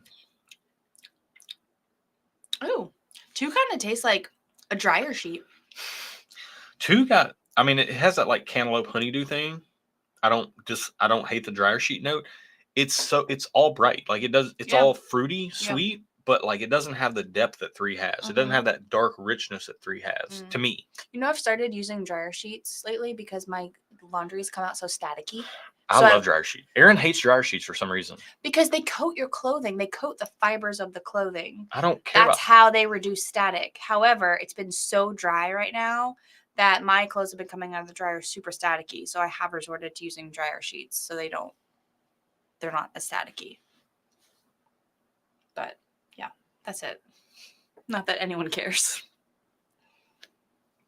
Dude, my last place is moving up, and this is a problem because I don't have much of it left.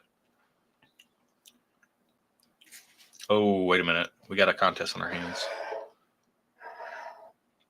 I think glass 4 is my last place. I don't hate glass 2 being last, though. 4 and 2 are the bottom of the pack for me. I'll say that. Oh, I like 4. 4 is good. It's light. That's that ginger ale, peach juice, fruit cup. It's all treble, no bass. You know I like that bass. You know I like that low end. I'm all about that bass. Okay. All right. I will say I have 3 front runners. Look at this.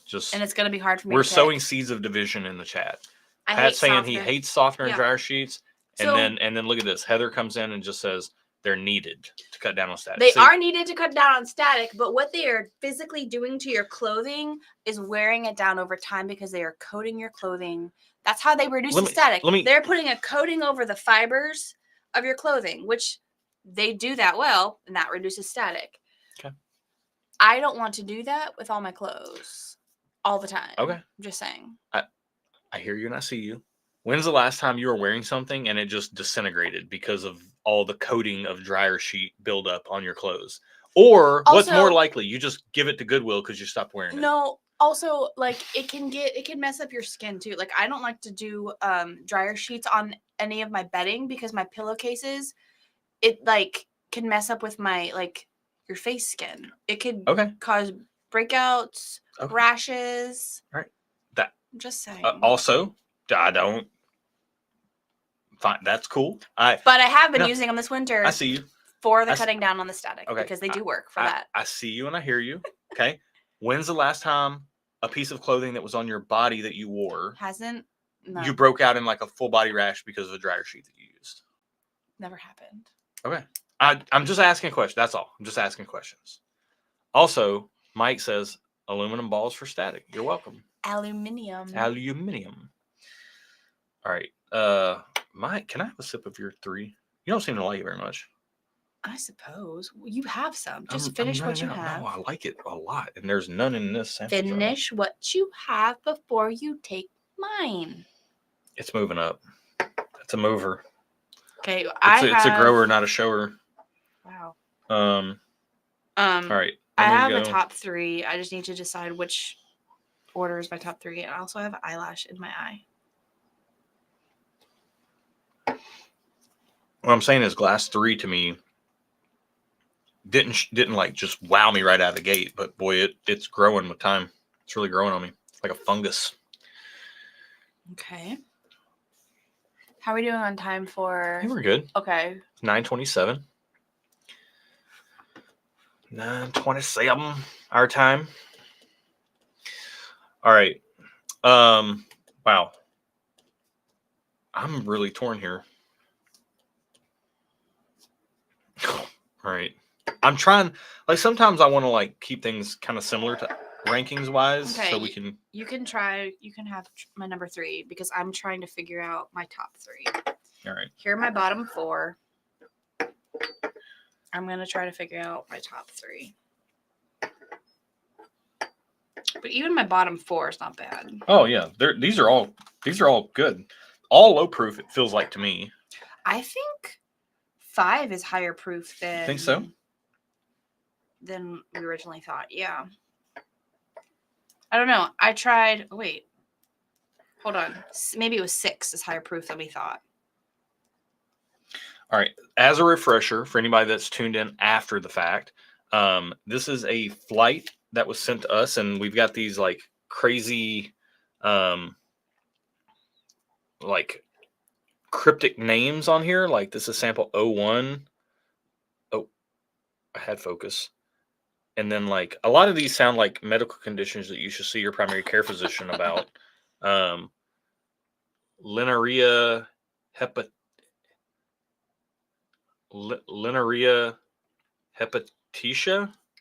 That definitely sounds like you're either balding or you need something. There's something crazy happening below the waist that you need to see a definite medical professional about.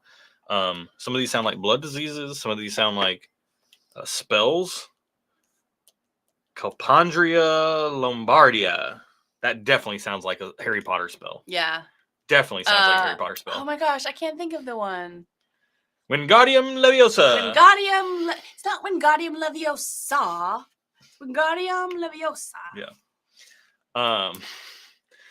Okay, I'm ready. All right. Pat says that sounds like a terminal disease. Yeah. Yeah. All right. Hey, we got John Michael in the house. Says, hey guys, Open Kentucky Sweet Tea, which is one of the 2 Russell's Reserve barrel picks that we did, and it was fire. So dang good. Oh, glad you like it. It is so good, dude. Those 2 picks are crazy. Matt now says all things transmitted from Successions. You might have owed us 2 laptops. She might have just sprayed both of them. Oh my gosh, that Matthew Porter. Claps. Hats off to you, sir. Snaps for you, sir. That was amazing. Touche. I am glad we have the same places. First place, Oh, second place, okay. third place. I thought your first place was my last place. No, that's my first place, second place, third place, fourth place, fifth place, sixth place, seventh. I didn't write notes. I didn't write tasting notes. So it's not glass 1. It's first. That's why I put first. Okay, we're tracking now. Okay. I got real confused.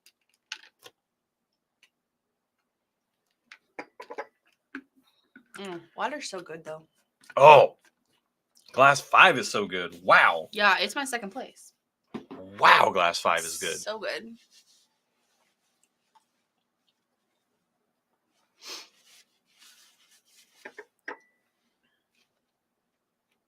Oh, glass 6 is better. But glass 5 is really good. Yeah. Glass 6 gets a little like ashy on the finish. I like glass 6. It's dark and rich though. It's so good. I'll match you. But there are days where I would take glass 5 over glass 6. Yeah. Can I have a sip of your glass 5? Sure. Do you not have any left? You have some left, sir. Why do you keep taking mine before yours is gone? I don't want it to go away. That's not loving or kind to me. I don't want it to go away. Whoa. What? This is a biggie right here. Soggy West, which, by the way, thanks for being here, says ADHD Whiskey, Stuff and Whiskey, found a Swag Junior a few weeks back. Insanely good national barrel company.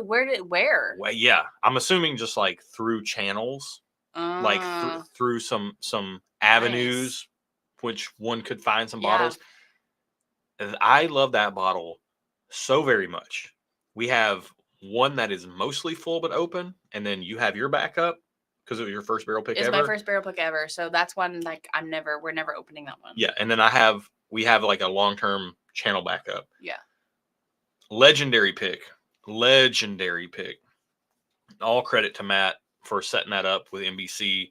We just showed up, drank some really good whiskey, had a very clear winner from that pick. Wow, you got lucky getting that bottle. I would do a lot of things for another bottle of Swag Junior right about now. Matt says, so dang good. It is so dang good. It is. All right. We got our rankings. We are going to be on here maybe about 12 more minutes until the giveaway is closed. Okay. So, by the way, before we do our rankings, I want to call this out. All you got to do is email us if you win. I'm going to randomize the list. Aaron has a spreadsheet that keeps up with what everybody donates, but it says right here, if you want to go to streamlabs.com/stuffandwhiskey, which is linked in the video description, every $5 denomination gets you an entry. So $10 gets you 2 entries, $25 gets you 5 entries, so on and so forth. All that stuff right there just adds up. We run a randomizer into this, and whoever wins that gets a sample set, and it will be tailored to your palate, what you like, based on the bottles that we have. Make sure to make it worth your while, so count on that. Always love sharing good whiskey with people. We wish we could share with everybody, but this is kind of our way of sharing with you guys, and also you guys supporting the channel. Works out really well. Yeah, so appreciate you guys for being a part of it. It means a lot. All right, let's do some rankings and revealings. Look at us. We're doing the rankings and revealing before the giveaway. That's how ahead we are. How good are we doing? How good am I doing? I'm so proud of you. I'm so proud of me too. Are you guys proud of me? You should be proud of him. Look at us go. Who would have thought? All right. Last place for me. Last place for you. 2. Number 2. You're. This is tough because you did it different. Let me see if I can. Hang on. I wrote my places and then the glass number that's matches. Yeah, I tend to think of a glass first. Like, what place is this glass in? You wrote, this is the place. What glass fits that place? Can I write mine on yours? Sure. So that I can, like, 7th? Okay. This way we can call it out as we go. Yeah, that's fine. All right. We're not love water. Terribly far. Oh, water's the best. So good. Ice cold water though. No, room temp water. Are you okay? You don't like sparkling water. I'm not against it, but I don't prefer it. I'm against it because it tastes like TV static, but you don't prefer it. No, I'm not gonna ask for it. Like, I'm not gonna order sparkling water in a restaurant. But if someone was like, "Hey, here's some sparkling water, drink it," I'll be like, "Okay." Like, I would say take this trash back and give me some just regular water. But you like room temp regular water. I love ice cold water. Yeah. Okay, Dr. Bent is saying room temp is way better. No, it's not. Yeah, It's not. It's not better. Why is it better? Like, ice cold is so refreshing. Isn't it? It's not a teeth sensitivity thing with you, is it? Well, my teeth aren't as sensitive anymore that I use Sensodyne now. But they used to be sensitive. I used to have real sensitive teeth, like right here. All right. Our top 2 are the same. Okay. Everything else is like close. We're not far off. Hey, Jeffrey Jennings says, "Go Chiefs, boo Eagles." Oh, wow. There you go. There you go. Wait, you got rid of. I was just refreshing. So he's in for $5 and then $5 more. So 2 entries there. So thank you, Jeffrey. Always appreciate seeing you here. Thank you so much for the support, man.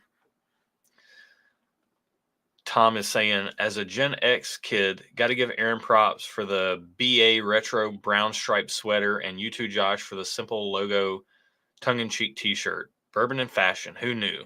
Who knew? There we go. Thank you. Go. All right, this shirt was actually inspired. This is a double inspiration shirt. One from Ben Holiday. They have a shirt of a hand with, like, it's a weird, like, line drawing of a hand and a Glencairn and stuff. And then also Run the Jewels, which is they do like a closed fist and like we just spun that of like holding a Glen. So that's what this is. So, all right. Also, I made this, so I just followed a pattern, but I really like Yeah. that. I picked the colors. Hand knit. Yeah, I knit this. Would you call this oatmeal? It's not gray, but it's also not brown. It's like a grayish brown. Yeah, and it has flecks of like a lighter. It's like a tweed. Yeah. Yarn, and then the navy stripes. Yeah, navy. And I want to remake it because the sleeves are too short. Like, they're like Can you not block it? They're called bracelet length sleeves. I have, and I like my sleeves to be. I want to be like this with my sleeves. Yeah. So whenever I wear the sweater, I always push it up like I meant to, like it's on purpose. But I can reknit it. And also, I want this to be higher. It's supposed to be a mock neck, and it's not mock necky enough. Deborah saying room temp. Garrett saying ice cold's better than room temp. Sweet Cindy is saying ice cold water, beer, etc. I agree. Actually, now that I'm thinking about it, the only beverage that I like not cold is whiskey. And tea, like I like warm, like hot tea, but also like ice cold, like iced tea. If it's sweet tea, I want it to be ice cold. If it's sweet tea, I think iced, yeah. But if it's like herbal tea or whatever, hot, obviously. Coffee, I like hot, but I also like iced coffee a lot too. Yeah, everything's better ice cold except for whiskey and coffee. I prefer my water room temp, but as we've discussed even earlier today, I'm not going to be that person in the restaurant that asks for room temp water. I'll take what you give me, but if I'm at home, I'm definitely room temp all the way. Like we have a water filter in our fridge, and I'll fill it up, and it's cold when I fill it up, but then I'll let it sit all day, and I'll just drink it all day. I don't need to refill it with ice cold water. Jason says Josh giving sparkling water the full Ted Lasso critique. I love that. I forget. Was it Kilco Whiskey Musings? Somebody called me the Ted Lasso of Whiskey Tube, and that was one of the best compliments I ever got. Aw, I love Ted Lasso. I love Ted Lasso. Such a good show. Mike text with Beck says room temp water except after drinking. After drinking, do you want it to be cold? Is that like after some pours, you're like, I just need some really ice cold water. Yeah. All right. Should we do the reveal on the rankings and then we'll do our drawing for the giveaway? So, all right. Yeah. This will be your last chance. Anybody that hops in on this right here with the raffle, we will catch up with you and make sure you're in before we run the giveaway here in 5 minutes. 5 minutes. But let's do our reveal. Okay. So, actually, the reveal is in email. Let me bounce over here and get our email up. I haven't looked at the email, obviously. I hate ruining surprises. Erin loves ruining surprises. I hate surprises. Surprises are the best. I'm a planner at heart. All right, let me including surprises. And when I have a surprise for someone, I have a really hard time keeping it a secret. Okay, hang on. We might have to not be. Oh, no. I got to bounce over here. Why don't you have this pulled together beforehand? No, I do. It's fine. It's been sitting in my inbox for a while. Oh. Andrew sent us his flight quite a while back. Could you Google his name? No, it's right here. Where's here? Google his name? I mean, could you search my inbox? Search your inbox for his name? It's like hang on, this is my unread. It only goes back so far. See, it says 25 of 49. Just search his name and hang on. It will show you. Hey, hang on. I have 49 unread emails. If I do, now this shows them all. Okay. There it is, blind samples. Here we go. Why did it not show me all of them? I have too many unread emails. You have too many unread emails. That's why. Oh my goodness. They're saying, bro, read your dang emails. Here's what they're saying. There's only so many hours in the day. I will get to all of them eventually. Read your emails, bro. There's only so many hours in a day. I will get to them eventually. Read your emails. If you've emailed me or if you're trying to communicate with me, first off, there's email, there's Instagram, there's Facebook, I don't check Instagram or Facebook if you're trying to contact me through those methods. So, sorry. So try email. But he won't read it because he has 50 unread emails. I'll check it eventually. Email's like the critical stuff. There's Patreon. There's Discord. There's my text messages. There's my other email. There's so many different avenues, and I can't keep up with all of them. It's very difficult. That's fair. All right. Okay. Andrew says, hello, Josh and Erin. I went to add a password to the reveal and realized I would have to pay to upgrade my PDF software. Okay, now I'm putting Andrew on blast. Sorry, Andrew. Yeah, so I'm attaching an unprotected copy, and I will just trust you. That's fine because Don't- you sent it to me, Don't read. and I don't like spoiled surprises. I like to be surprised. So that's where we're at. I wouldn't.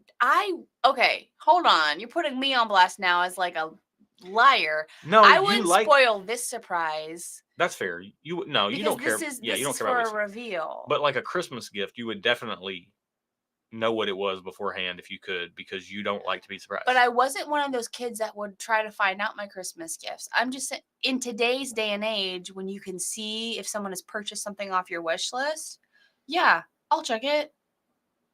Because then I can plan for what I know someone got me, and then I can buy other stuff accordingly. All right.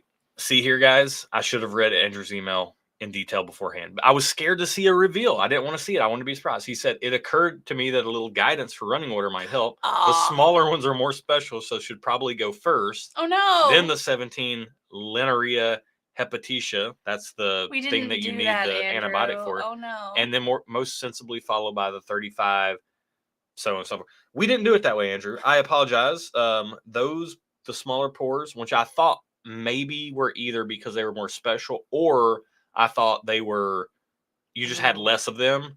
With that said, two of the smaller pours, two of the top three more special pours were our top two. And number 16, we got it. Hold on, we'll reveal it. Xanthocera. Let's reveal it. Hang on, let me just. Xanthocera rubicapra.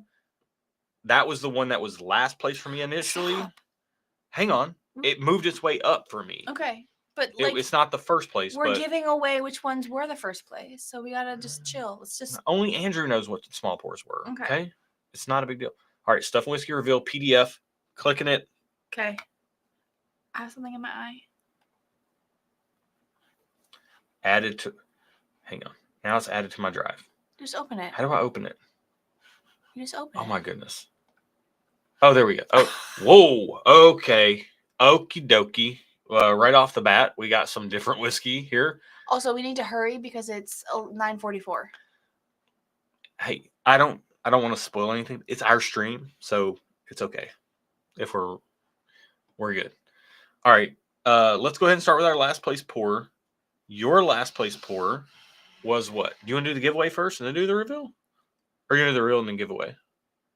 What feels better to you? Well, we're in the middle of the reveal, so let's do that. I'm looking at stuff now, and I'm very surprised by one of the pours I see. Also, your phone keeps like turning on and off. Is there a way to? I don't know why it's doing that, and I don't know what to do about it. Just try to ignore it, please. Okay. This I can only see 2 bottles so far, and they're crazy. So. Okay, so last place. What's your last place? Number 2. Glass number 2. Which was my 5th place. Pretty low. This was the Cantaloupe Honeydew Single Malt. Number 8, according to his key. All right. It is, wow. How do you, so that's the name. Can I show this? Argyanthemum Regi. Argyanthemum Anjani. It is Queen Margot 8-year, 80% ABV. I'm assuming it's single malt. Famously called by newspapers the best whiskey in the world. Hey, it's like Buddy the Elf. Congratulations, best coffee in the world. Best coffee ever. Yeah. Way to go. Good job, guys. 3 months before the judging took place in the competition, it didn't win. It was actually the best blended Scotch 12-year and under, but it did beat Johnny Walker Black Label at $17 from Lidl supermarket. It's the cheapest per dram whiskey I've actually paid for. Wow. Interesting. Okay. So Queen Margot 8-year. So last place for you. It was my last place. Why was it my last place? Hold on. And what place was it for me? 6th. Second to last. 6th, yeah. So second to last. So inexpensive, 80 proofer, 40%. Oh, this is the dryer sheet one. Yeah, I just think that was the one that was kind of all high end. Yeah, Cantaloupe Honeydew. It was all top notes. It's good. I mean, it's very enjoyable for what it is. Yeah. All right. 6th place for you Was number 3. Is glass number 3. That one was, I wrote crazy unique, and it climbed the ladder for me. Honestly speaking, it probably was my 3rd place.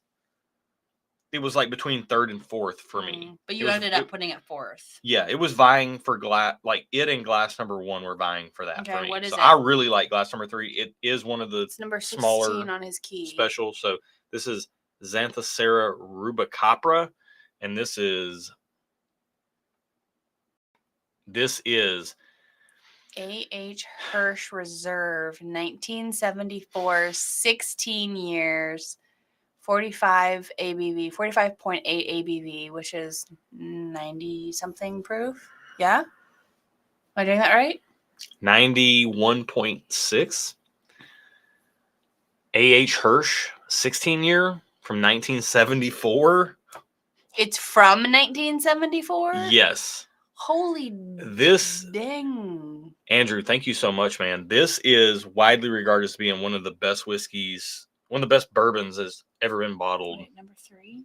Yeah. Okay. Can I have the rest of yours? Stop. No. You ranked it low. I'm going to try it, though. It smells so good. It's so unique that it was last for me the first place through. It was last for me because it's so light. It is light. It's light, and I wanted something a little more. Can I have the rest of yours? Sure. Oh, my God. Thank you so much. You're welcome. Oh, this is so... That is crazy. That is one of the more unique pours I've ever had. Now that I know it's a dusty, it makes sense, but it's so crazy. Is there any way we could see like chat and stuff while we're talking about this? I can scroll back over here. Can you not move that to your laptop? This setup doesn't work that way. I'm not on the same system. Okay. This is on the Mac Mini, and that's the. Okay. It's different. Wow. So Matt says, "Whoa, that Hirsch is special. Reminds me of a cast iron skillet." I see your cast iron skillet note. It has. Yeah. There's like a savory quality to it that is really difficult to describe. Can you go back to the screen? I just want to make sure I'm not missing anything while I said we would catch up on any super chats that came through. At the end. After the reveal, but Mike Reyna is in for $5. Yeah. We would get that at the end anyways. That Hirsch is crazy. It is very good. It did not win this flight. It was not the top. It was not either of the top 2 pours for either of us, but it is very good. It is good. I think for me, it just because it was light, and especially in comparison to everything else we tried, it just kept going down. To me, it was like vying between 3rd and 4th. I really did like it. I did put it 4th, but like my heart wanted to put it 3rd, to be honest. I wanted to move glass 1 down. Yeah. But anyways. Okay. So that's crazy. 5th place for me. Hang on. Why did we reveal that so quickly? Because it was your 6th? Yeah. Wow. Okay. That's crazy. Okay. 5th place for you. 4. Glass number 4, which was my last place. Yeah. This was the ginger ale with peach juice fruit cup. And you just really liked that. You were loving the nostalgia, right? Yeah. And it also was a little bit. So 3 and 4, like the one we just had and this one kind of flip-flopped a few times. And I think in the moment it was just a little bit more, had more gravitas than 3, than the one we just had. So I put it ahead of it. This is Gooderham and Worts, Little Trinity 17-year-old, 3 grain. Interesting. Whoa. That is a Canadian whiskey. Oh, Canada. What? Nice job. That is wild. Where is it? Is this it right here? Yeah. Yeah, 4. Wow, that's Canadian whiskey? Yeah, kind of makes sense. You would say that once you find out what it is. I think it's crazy. Yeah. That was my last place, but it's still good. Mm-hmm. It was my 5th place, 5th out of 7. Wow. I really have something in my eye. Garrett is an absolute criminal. Before or after you put soap in the cast iron skillet and let it sit for a few hours to remove the buildup. Oh my gosh. That hurts me. Just to hear someone say that. I love. We're blessed to have 2 very good cast iron skillets. I have put work into seasoning these things. I love cast iron skillet cooking. Okay. All right. All right. Moving on. Can we make notes? Can you write notes here? You can. No, just like write the notes. No. I don't want to write notes. Just write what it is so I don't have to bounce around the list. So last place for you, fourth place for Can we just do this later, please? Yeah, well, hang on. Real quick, I think it helps chat for us to summarize the things that we're talking about so that they can kind of keep track. Because like things get disjointed when we get surprised by things, when I get surprised by things. Okay. And then people It's forget just, what's what. This is going to be hard. Yeah, I know. But look. We don't have the same ranking. But look. Glass number 3. Right here. Just write A.H. Hirsch. If you can, please. But see, are we going off of my rankings or your rankings? Yours. 3. Yours. Ladies first always, boo. 7th is 2. That's 8. Sorry, this is the cryptic part. You know, we got to work our way through this. This is the Queen Margot 8-year.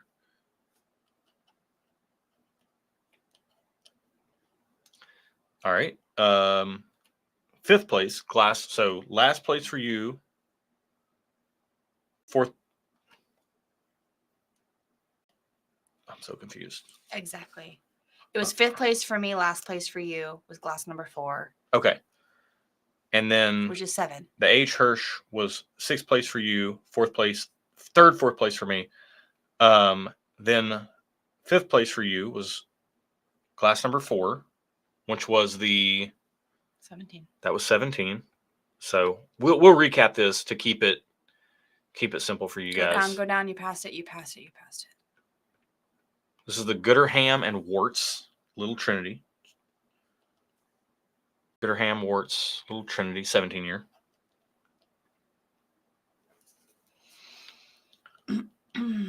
All right, and then 4th place for you. We haven't gotten that far yet. This is the first reveal of that. Yeah. Okay. We're doing it right now. Okay. So 4th place for you.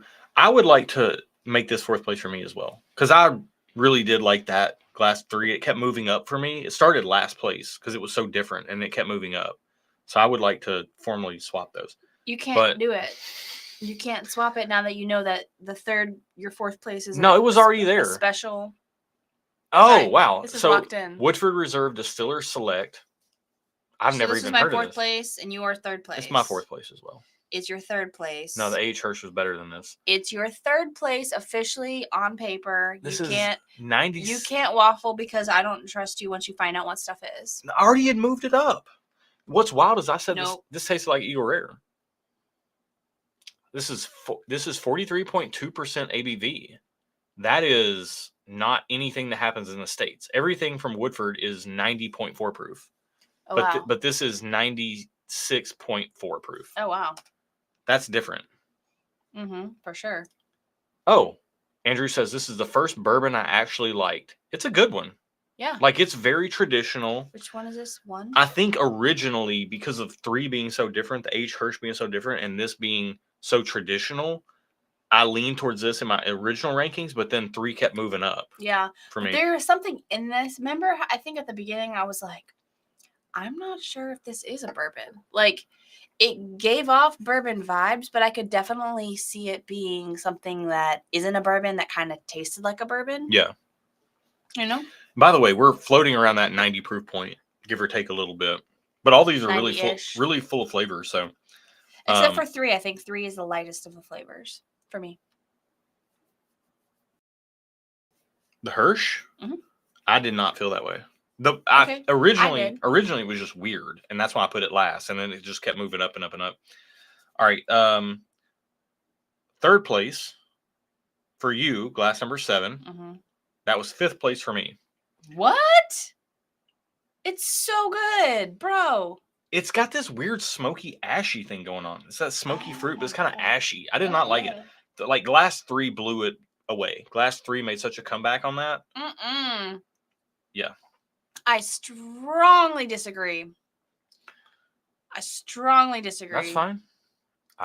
You can be wrong. You are wrong, and everyone knows it. This is Beautiful. okay. Look at that label. This is Bud Spencer, good. the legend, It's good. single malt whiskey, 46% ABV. This bottle is crazy. Bud Spencer, the legend. This is It's a single malt. from the St. Kilian distilleries in Germany. German whiskey. Ooh. What? Single malt German. Established in 2022? That's crazy. It's weirdly smoky. It's good. I like it. All right. I think it's delicious. Here's the thing. The age Hirsch was way better for me than it was for you. However, we both did agree that glass 5 and 6 were by far the best pours in this flight. They're so good. And 5 was really good, but 6 was better. Mm-hmm. But I also really like 5. Like, to me, these were pretty. No, how close were these for you? Pretty close. But clear? But clear, yeah. I agree with that. All right. Glass number 5 is 35. So this is J.P. Weiser's 35-year-old. Oh my gosh. Canadian whiskey. 35 years old? Canadian whiskey is really just showing up tonight. He says, Canadians don't always keep the best for themselves. This is delicious. So this got sent overseas. This is crazy. I wish I could see like more. It says quality is something you just can't rush. And then there's a foreign language. This is 100 proof. Probably French. 50% ABV. Yeah. La qualité mérite qu'on y mette le temps. Yeah. Le plus long chef de notre stop trying historique. to read Canadian French. No, it says la plus long. Hang on. La plus long chapters de notre historique. J.P. Weiser. Don't we all feel wiser now? We do. After that? We do. After listening to you try to butcher Canadian French. I was trying to keep a straight face and I couldn't do it. We feel so wise. I love That's that. really good. Yeah. All right. What's our first place? I feel like 35, super excited. I feel like 35-year-old whiskey is the oldest whiskey we've ever drank. Yeah, haven't we had from an age statement No, standpoint. from 1974. I'm not. No. That's 16 years though. We've had whiskey. I've had pre-prohibition whiskey from like the early 1900s. It wasn't 35 years old because it wasn't aged for 35 Yeah. years. Okay, yeah. That is the oldest probably. whiskey we've ever had. All right, glass number 6, number 39. The oldest aged whiskey. Yes. Yeah. Oldest aged. The Yeah. most aged. The most aged whiskey. Yeah. Yeah, because we've had stuff from a long time ago, but it wasn't aged for 35 years. Glass number 6 is phenomenal. So good. So good. I got you. Boom, boom. That's boom, what that is? boom, boom. What? That's what that is? Has to be, right? 30, 40. Okay. 39. Caperdonich. And there's an age range on this. I don't even know what this means. It says Speyside on it. Single malt Scotch whiskey. Connoisseur's Choice Caperdonich, distilled in 1972. Wow. So did they only distill from 1972 to 2011? No, I I think it was distilled and barreled in 1972, and then it was aged till 2011. How many years is that? 82, 92, 2002, 39 years old? Is that true? Wow. That's what you're assuming? No, that's how the math works. No, if they bottled it in 2011. That's what it is. This is a 39-year-old Speyside single malt Scotch that was distilled in 1972. But bottled in 2011. And bottled in 2011. You don't know you can't confirm that the bottling. That's what that date is. And it's 46% ABV, so that's 92 proof. It says a favorite at both Dornoch Castle and the Bow Bar. Yeah, it's a favorite. It's a freaking great favorite. If anyone knows, can someone confirm if Josh is right about it was distilled in 72 but bottled in 2011? Dude, that is I'm good. sure our community is much smarter than us and they'll let us know. Can we go back to chat to see? Also, we have Google. Let's do this. Let's just ask people in chat. They know. Caperdonich 1972. I'm even getting a little smokiness on the back end. Mm-hmm. Apricots, peach syrup, pineapple, orange zest, Can you please just go back to wax, chat? honey, light hazelnut, white flour. This is all there. Customer saying, I once tried a 58-year-old Mortlock. Wow. That's crazy. Travis actually has a really good point here in chat. Go up to Matt. No, wait. Travis actually has a really go up good to point. Matt's point about we need to hurry up. And Josh, let me learn this new language. Asian Oak knew I was nailing that French. Yep, you were. You were killing it. Matt, we need to hurry up, Josh. You were killing that French, man. and then Travis says, Matt, this all tracks. That's great. Hey, I did take 2 years of French in high school and 2 years of French in college. And guess what? Je m'appelle Josh. Tu t'appelles? No one says tu t'appelles anymore. What do you say? Not that. I don't That's know. very formal. Your mom's very formal. She isn't really. Michael has a great point. Joshua, Aaron's balls are getting dry and tired. They are. Keep up the pace. I've got something in my ball. My left ball. Your left ball? You got something in your left ball? I got something in my left ball. Hey, Aaron has something in her left eyeball. Yeah. So we only have so much more. All right. That's crazy. All right. As a recap, your order, last place, Queen Margot 8-year, which was the most inexpensive, correct? I don't know. Then you had the A.H. Hirsch 16-year as your 6th place.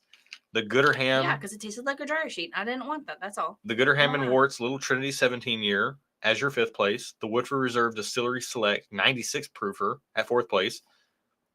The Bud Spencer The Legend at 3rd place. The J.P. Weiser 35-year-old single malt. Or no, J.P. Weiser 35-year-old Canadian whiskey. 2nd place. And then the Capradonich 1972 distilled 39-year-old single malt Speyside Scotch as your 1st place. I had, this is gonna be tricky. How do I read this? I don't know. Here. Your last place was the Gooderham and Warts Little Trinity 17-year. My 6th place was the inexpensive Queen Margot 8-year. My 5th. You put that as 4th. Glass 4. Oh no! Wait, your 7th place. Oh, okay. My 5th. Don't go confusing people. Don't go chasing waterfalls and don't go confusing people. Let me work my system here. My last place was the Gooderham and Warts Little Trinity 17-year. My 6th place was Glass 2, which was the Queen Margot 8-year. Mm-hmm. My 5th place was Glass 7, which was the Bud Spencer The Legend. My 4th place, which there was a little bit of a dubiousness here. My 4th place was truthfully the Woodford Reserve Distiller Select, but that and the A.H. Hirsch 16-year were like vying, and I went with what was usual versus what was unique, and I should have put the A.H. Hirsch over that. But then my 2nd place was very clearly and very good J.P. Weiser's 35-year-old Canadian whiskey, and my 1st place was the Capradonich. Our 1st and 2nd places matched. Yeah, 30. So I think that's the most important thing to note. And the A.H. Hirsch was very good. I think Fred Minnick has named this one of his favorite whiskeys ever. Mm-hmm. It's very good, but I'm not going to say it's the best. It was at best 3rd place tonight. It's very good, though. Hold on, wait. All right. What's happening? Travis is fighting off something with chicken broth and whiskey, you pink starburst, you. That comment made me think of that Orbit commercial from like maybe the early 2000s where it's like a lady breaking into an office with a guy and a girl, and it's like, pickle you kumquat. Oh yeah. And it's like something. It's an Orbit's commercial. You lit That's an liquor. And that's it's like an Orbit's dirty commercial. mouth. Yeah. Cleaned it up with Orbit. Yeah. I love that. He's like, you pink starburst. You was like, you lit liquor. You lit liquor. I Googled Capradonich 1972, and it looks like this is probably somewhere between like a 1500. Capradonich 1972 Connoisseur's Choice 2011. Maybe that's it. Oh. That's the bottle. That's it. These whiskeys are known As the premium crew of single malt Scotch, they are elegant, fruity malts which usually have a drying smokiness. That is a very So accurate good. description. Yeah, that's spot on. What's the conversion from euros to dollars? Gordon and McPhail. This is not a fail. I mean, this is what Google's for. $1,500. It's a $1,500 bottle. It's very good. It's so good. Wow, we got to try that. It is very, very, very. First fill Thank sherry. you for letting us try that. Look at Andrew. this Good cast grief. type. First fill sherry butt.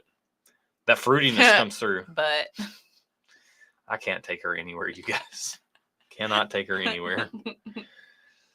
Oh, you said but. the Middle Earth Collector says, last few nights I've been enjoying the Balvenie 12-year Doublewood. Balvenie does good stuff. For show.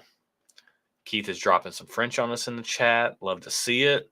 That is what I remember from high school French. Yeah. I took French in high school as well. My French high school teacher, not to put her on blast, but Mrs. Johnson. Don't say her Miss Johnson, name. You're going to. I didn't give her first name out. There's a bajillion Miss Johnsons out there. She literally, her whole face looked like all she did was smoke cigarettes and detest people. That was it. Okay. And she was the French teacher. I don't know what that means exactly. I feel like that's a pretty accurate.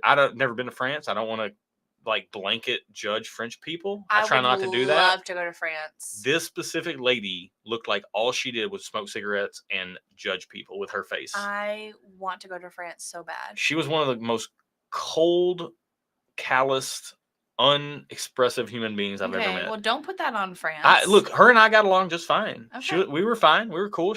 I was cool. She was cool. We got along just fine. She was not a warm human being, though. Okay, that's fine. That's not France's fault. I don't know. Was she from France or was she? I don't know. American. I don't know. Okay. Are we gonna do this giveaway? Do we need to refresh? Make sure? Yeah, let's make sure we got. Sorry, we got so sidetracked there. Yeah. And we went way late. We definitely got some people to get in. So we got Aged in Oak in for $10, 2 entries. Cheers, Josh and Aaron. Thank you so much, Aged in Oak. Always love seeing your name pop up. And we got Waltk. I like saying it that way. Waltk. $25. That's 5 entries. Got you in there. I got you, boo. All right. Oh, Garrett is telling lies in chat. He said, you heard it here first. Josh was cool, especially in high school. I've never been cool, Garrett. Not a day in my life have I ever been one of the cool kids. I think that's why the whiskey community, like, I've always had these niche hobbies that, like, is a little bit of, like, the outcasts, misfits, or whatever. Yeah. While Josh is talking, I do want to say the giveaway is officially closed. Yeah, we're going to close it down. Let me stop the ticker. Why don't you stop the ticker? We dones. Okay. We're dones, huns. Okay.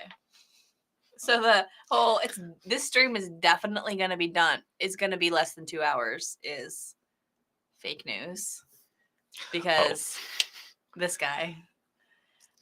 We had a crazy reveal to do. Let me do my randomized thing, okay? Well, you talk to the people and let me do some randomizing. Hey everybody, how's it going tonight? How are you doing? All right, that's it. That's all I had.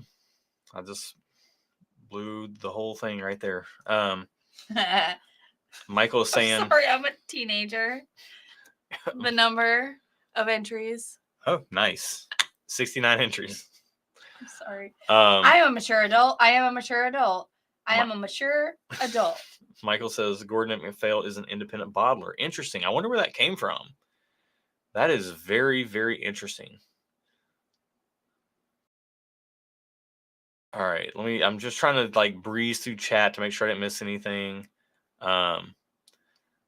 Jay Crosby asked, are we going to get smoky on the old fashions in the next video?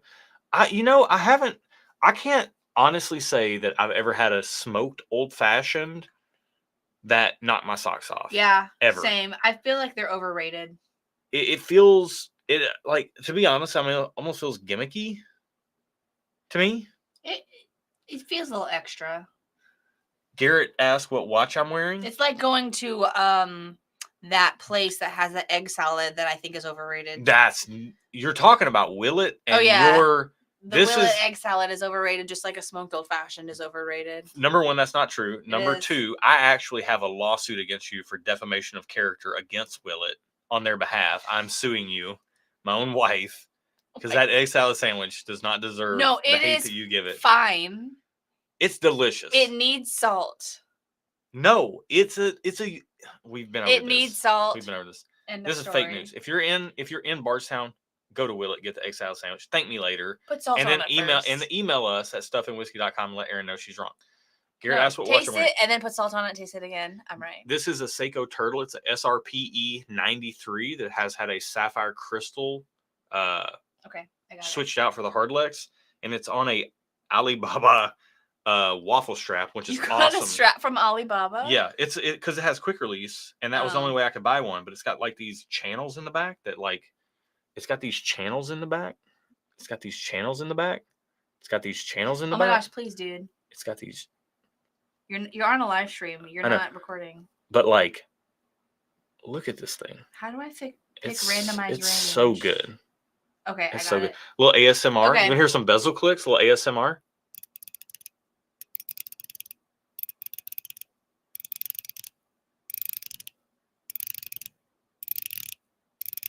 Okay. Oh, so good. Okay, so I've randomized. So good. I've done the random thing. All right. I see I have some backup in chat, and I appreciate that. Yeah, y'all haven't had the egg salad sandwich from like a Thank you, Jay. I would get the egg salad sandwich from the Jewish Student Union at the Ohio State University. Nobody's been there. They make some good egg salad. Nobody's been there. It's gonna be better than Willet. I'm sorry. Fight me on it. Travis had a great question. He says, Josh, does it have a channel in the back? And I actually can confirm it does have a channel in the back. So the strap? Yeah. All right. Michael saying, I'll eat their egg salad, but skip their whiskey. Not my palate preference. I'm with you there. Their single barrel rye, higher age, good stuff. Rest of the stuff, not so much. Okay. We have 69 entries. Yep. Nice. Let's run the randomizer so you will see this all play out here. Okay. So. And Josh is going to pick a random number at random. And I have taken the names, all the entries, and randomized everyone's name. All right. So you can see 1 to 69. It's blurry. Oh, there we go. Here we go. Number 67. Okay. So it doesn't matter if you're first or last. Aaron's already randomized the whole range. Randomized. Number 67 is Aged in Oak. Aged in Oak. Congratulations, man. Thank you so much. Thank you all for the support. Yeah, thank you all. It means a lot. Truly. Hey, and BF Yost just subscribed. Thank you so much. So Fritz has a great question. So, by the way, Aged in Oak, I know you're here, or I think you're here at least. Email us, stuffandwhiskey@gmail.com, just because if it's in the email inbox, it won't get lost in the shuffle. And it's 50 unread emails. Yeah. Yeah. Fritz has a great question. Says, do you two crash hard after this or keep it going after that chat? Typically, what we do to open the kimono a little bit, what we do on live streams. I hate it when you say that phrase. It bothers me so much.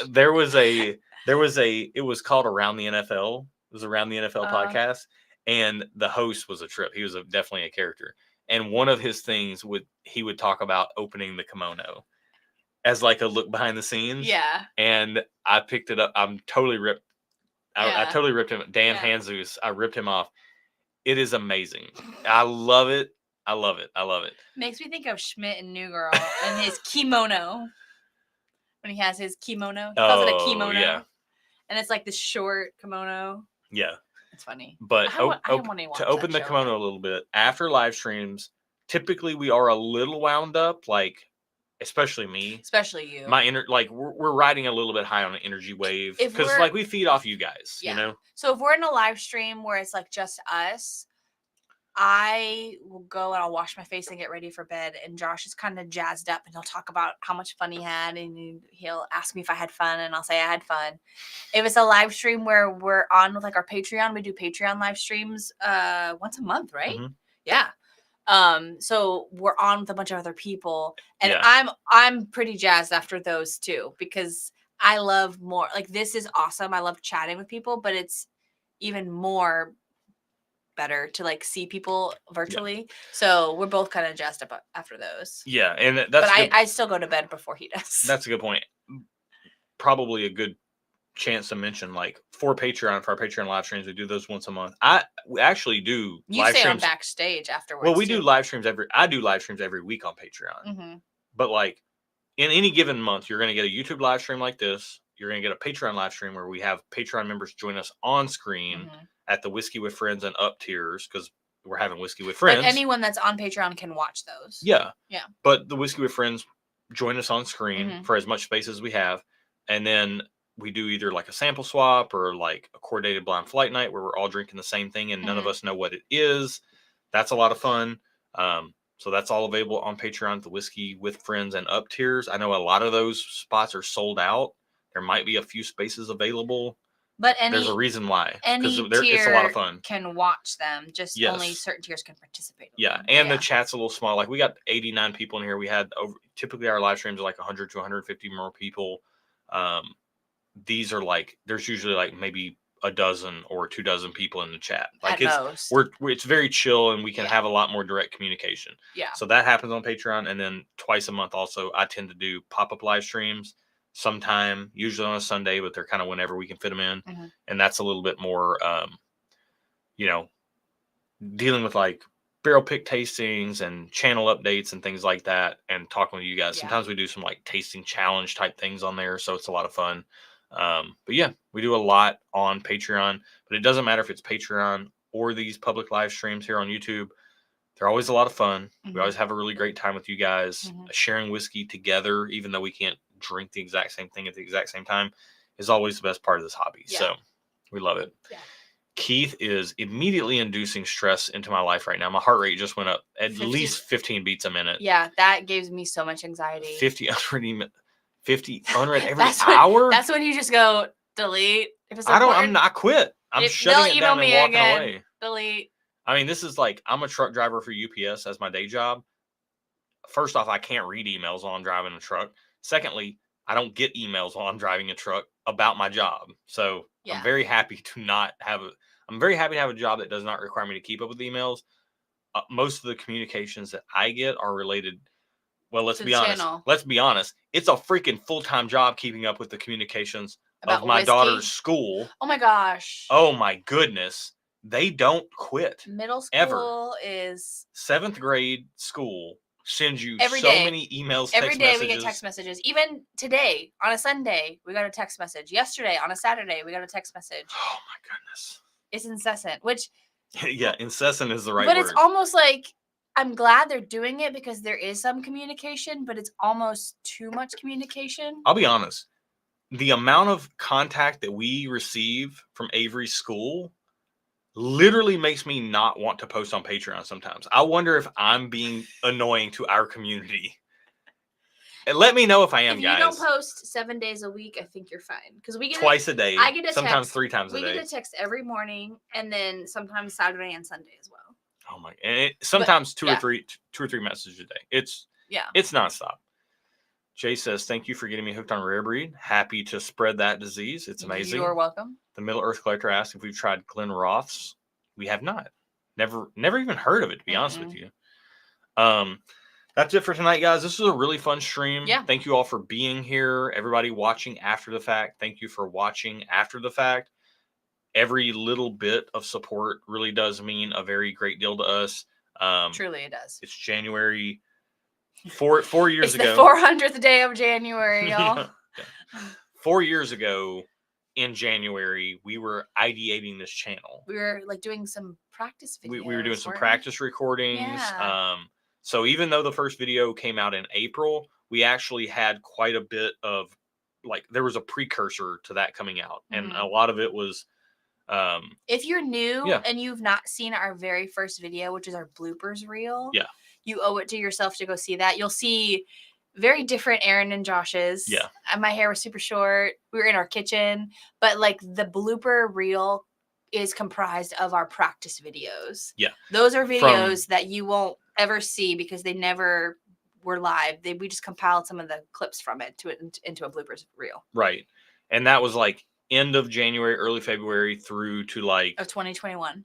Yeah, through to like late March, early April, and then I edited the video, and then that was released as a blooper reel. So it's a lot of fun. If you just go to our channel and search videos by oldest, it'll be the first you video. can just sort it by oldest. Yeah. 4 years. I mean, we'll do a 4-year live stream in April because that's when our first video came out. But if you look, the channel was registered in February, but we are actually like ideating everything in January, and it was a lot of fun. So we've had a lot of fun starting this thing. We've had a lot of fun keeping it going because of you guys. And all the time we say it, we can drink whiskey by ourselves. We don't need the internet. We don't need you guys to do that. The reason why we do this channel is because of you guys. It caught on like wildfire early on. More fun. And it's so much fun. Like you guys make this so much fun. I can't like we would have a little bit more free time if we didn't do the channel. That's true. Yeah. But we wouldn't have as many friends. Yeah. We've made a lot of friends through this channel. Yeah, honestly. I don't all right. Are you gonna get teary-eyed? No, I'm gonna get morbid. But before this channel, like let's say something happened to me and I did not exist anymore. Not that many people would care. Like you guys. Okay, stop, bro. I'm just saying. You guys like people would care. You guys are like, I say this, like you guys are our cheers. You're our like the old 80s, 90s sitcom cheers. You got like I want to go where everybody knows my name. Like you guys are like family and friends to us, and we really appreciate it. So what we do here on this channel isn't just recording videos and putting them out. Like this is a two-way street, and we really do appreciate you guys a whole heap of a lot. So user person, which is a great name, says those of us who do dry January, does that mean we get wet February? Maybe. You get whatever you want. Yeah. Get whatever you want. You're an adult, you can do what you want. Yeah. But yeah, so thank you guys so much for everything, for all the support. Yeah. We're back next month with a February live stream. It will be like I think we're definitely not live streaming on Super Bowl Sunday, but 2 weeks after Super Bowl Sunday, we will live stream. Okay. Between now and then, we got a lot of cool content coming up on the channel. Some really great head-to-heads.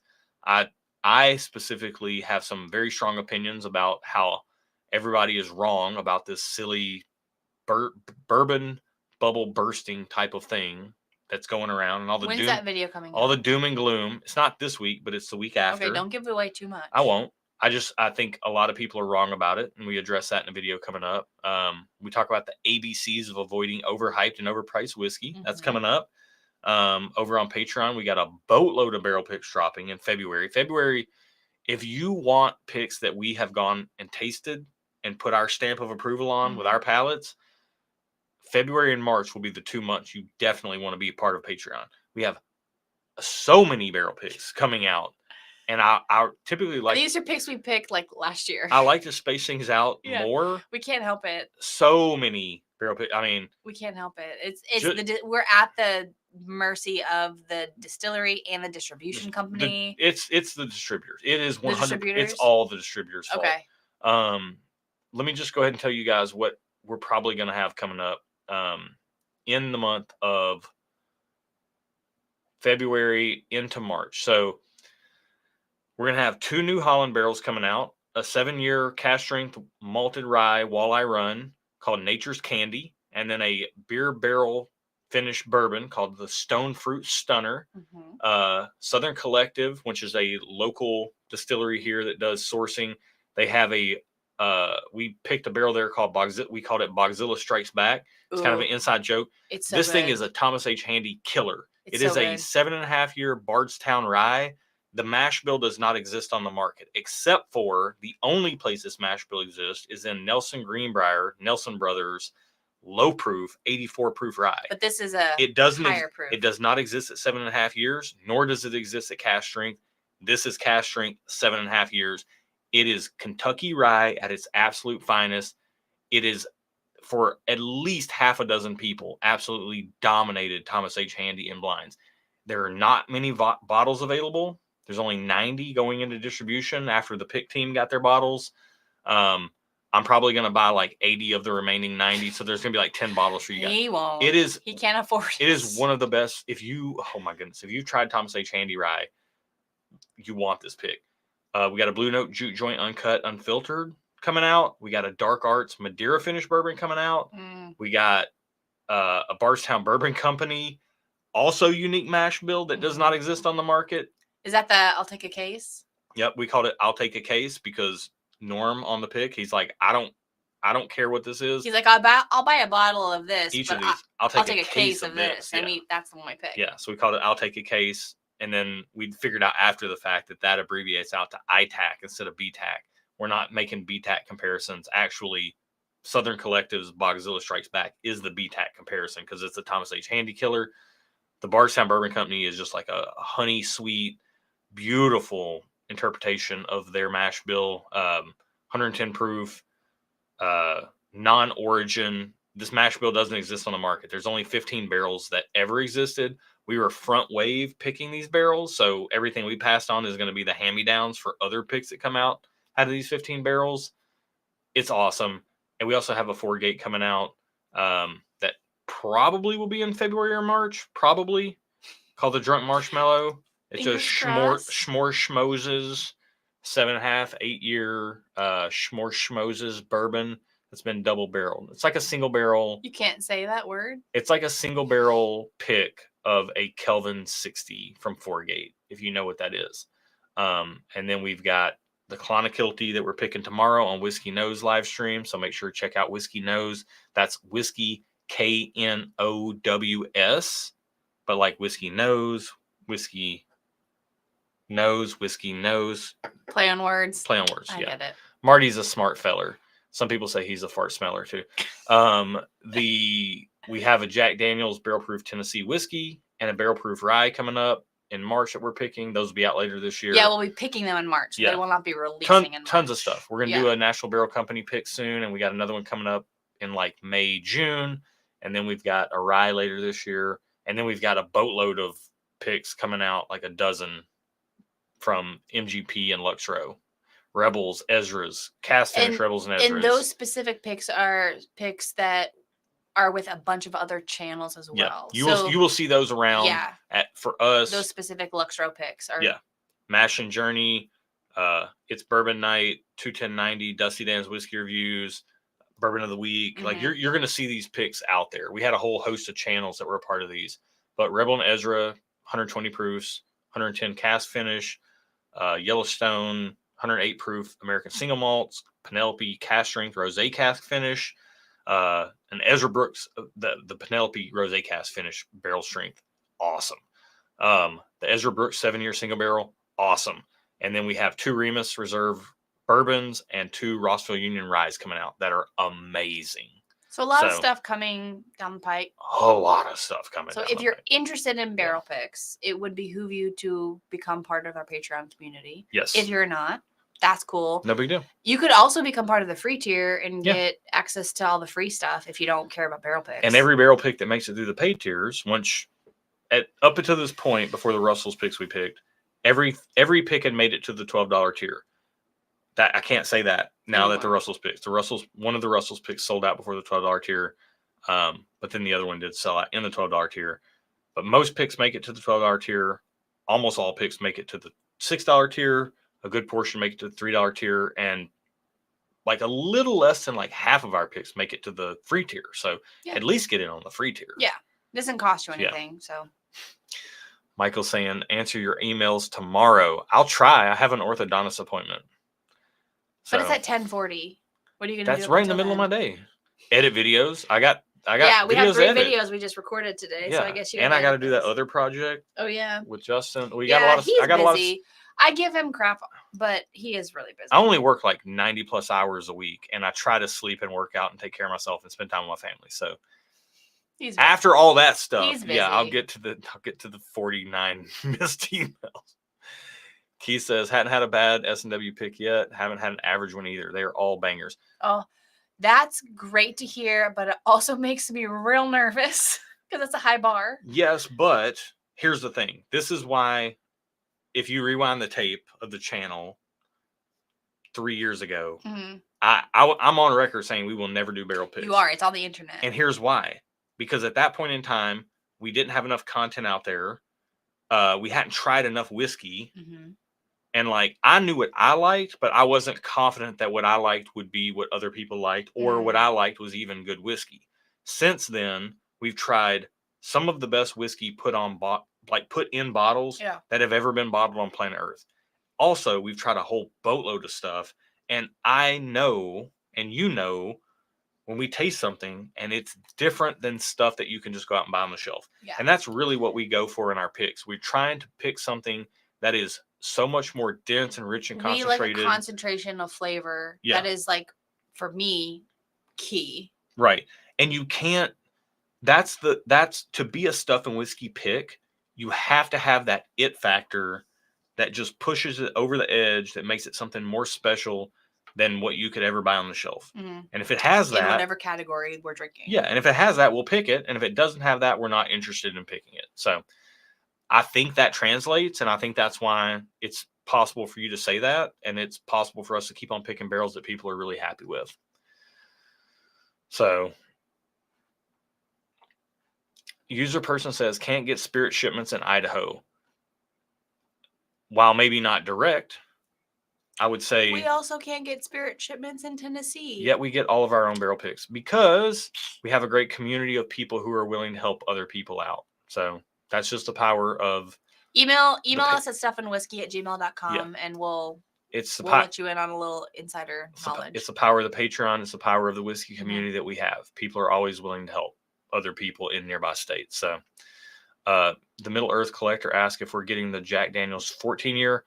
Lord have mercy. I hope so. I want that bottle so bad. We do have, with the podcast, we have a tasting set up with the Jack Daniel's Age series that I'm assuming the 14-year will be a part of. I don't have confirmation of that, but we have a bunch of people coming into town, and we're getting together here in Nashville, just in the outskirts, and doing a big old catered dinner and tasting that's going to include. I love catered food. Yeah. I love it when people cook for me.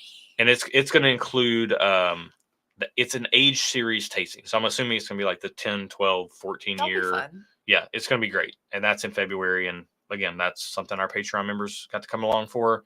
And shout out to the podcast for setting that up and getting us into that. So am I going to have to sit between you and Grease? Maybe. Agent Oak says that Cedar Ridge is amazing. That was enough for me to go with your picks from here on. Oh, dude, the Cedar Ridge is really good. Boy, oh boy, you're in for a treat with some of our other picks. That Cedar Ridge is really good, but man, we got some amazing stuff coming down the pipeline. Maybe last question of the night. Jay says, what are your thoughts on the Bacta brand? The Bacta brand, we have a bourbon that was finished in Armagnac. It's right over there. And it's pretty good. It's very unique. We've also tried, there was like a rye Calvados blend that I know like Lance over at the Whiskey Tornado loves. And it makes me question everything I know about Lance and the love that I have for Lance, because Lance is like a brother. But I don't know what's wrong with his palate and that bottle. That bottle is absolute garbage dumpster water. But all right, Lance loves it. Ted Lasso. Lance loves it. But yeah. All right, guys. We're going to call it there. We're going to call it a night. We went way longer than we expected. So it goes. I'm proud of myself for staying up this late. You did good. I did great. You hung in there. Now I need to get to a reward and go to bed. Yeah. That's my reward. Tomorrow we go to sleep. Tomorrow we get to sleep with no alarm set if we want to. So that is kind of nice, actually. Great. I'm not gonna lie. Jason, Casey Jones is right up the road, just on the other side of Clarksville. It's a craft distillery. We've not tried any of their stuff, actually. Actually, I think we've tried one of their pours in a Blind Barrels box, and it was really good. Oh. I remember being like, oh, this is right up the road. Where is it at? It's on the other side of Clarksville. It's in Kentucky, but it's on the other, like if we like going to your parents' house, if we go across the state line and there's like that bumpy washboard road. Yeah. And then it flattens out. You go over the bridge to Kentucky that says you're in Kentucky? Way before that. Oh, before that? No, the bridge is to Illinois. Oh, okay. Yeah, you're right. Yeah. It's up there. So. There's a Kentucky bridge too, though. Okay, that's fine. Cool. It's Sweet. It's not getting We in. can talk It's about later. this offline. Fritz says Katie's. Yeah, it's in Katie's, Kentucky. All right, guys. Oh, okay. Yeah, we do need to go to MB Roland and Casey Jones and Old Glory for that matter. There's We distilleries. passed by Old Glory on the way to my parents' house. I remember asking you about that distillery all the time. We've not been to any of these. We need to go to them. So. Yeah, because my parents live in Illinois, so Yeah. we go like Kentucky, Illinois, and then we drive in Illinois for 27 years. That's where Casey Jones and MB Roland and Old Glory. Okay. are. So we usually stop at the Old Glory exit to get Chick-fil-A on the way up. We gotta get that Chick-fil-A. As long, oh man, spicy chicken biscuit in the morning with American cheese. I get the chicken biscuit, ketchup. chicken biscuit minis meal with the hash browns and orange juice. Go ahead and let everybody know your Chick-fil-A morning order. What it is? I just did chicken biscuit minis meal. Yep. With hash browns and orange juice. And then do you any sauce or Polynesian sauce on the chicken minis? That's crazy. And I also for lunch or dinner, I do a spicy chicken sandwich meal with Polynesian sauce. So I'm always Polynesian is my jam. Everything. Poly everything. Yeah. All right. Breakfast Chick-fil-A. Here's the move. Spicy chicken biscuit, add American cheese, put ketchup on it. Okay. Awesome. Okay. You get that with the hash browns and orange juice or coffee or water or soda, whatever you want to drink. Doesn't matter. Literally doesn't matter. Actually, don't get Chick-fil-A coffee. It's trash. But everything else is fine. Orange juice is nice because I never get it. It's like a treat. Orange juice is nice. Also, you have to order an additional order of the chicken minis and then get grape jam and strawberry jam. Okay. And then you eat 2 of the chicken minis with grape jam. Okay. And then 2 with strawberry jam. And you eat them in that order. Grape first, then strawberry. Okay. Strawberry. That's the order. And that's breakfast. And then... That's a lot of food. Is that a fat joke? No. I just couldn't eat that. A biscuit and I'm a growing boy. Minis and hash browns? I'm a growing boy. I need my nutrition. Okay. For lunch, spicy chicken. Yeah. Add American cheese. But you get the like the fancy stuff. No, you add American cheese or you add pepper jack cheese to your choice. And then you put ketchup and mayo on the sandwich on the bottom bun. And then you get Chick-fil-A sauce and Polynesian sauce. And then the two may never cross. What people say? Twixt. Somebody says something about things. Yeah, I know what you're saying, but I'm not. You don't mix them up ever. Yeah. But you put the ketchup and the mayo on the sandwich, and then you dip it in the Polynesian sauce, or you dip it in the Chick-fil-A sauce and take a bite. So I like to put Polynesian. I'm a saucy boy. I like to put Polynesian sauce on my spicy chicken sandwich. I take the chicken off and put the Polynesian sauce on the 2 pieces of bread, and then put the chicken back. But I dip my French fries in the Chick-fil-A sauce, not ketchup. Yeah, the fries. I like fries by themselves. Also, Chick-fil-A fries are absolute trash. They absolutely need 1 salt packet and 2 pepper packets to be good. And then I just eat them straight with no sauce. Kind of like the Willet. I said Mixers. Willet egg salad sandwich needs salt. No, that's not even close to the same. That's not even close to the same thing. I would be interested in trying the Willet egg salad sandwich again if they had salt. We'll go there, order it, and be like, "Can I get some salt, please?" Okay. They're only up for a James Beard Award. What do they know? Just saying. Go to the Jewish Student Union. Michael, I don't care. It's still good. At any college, any university. It's good and melty. Get egg salad on a bagel. It'll blow your brains out. Chick-fil-A equals more kettlebell. That is true. Yeah. Yeah, that's very, very true.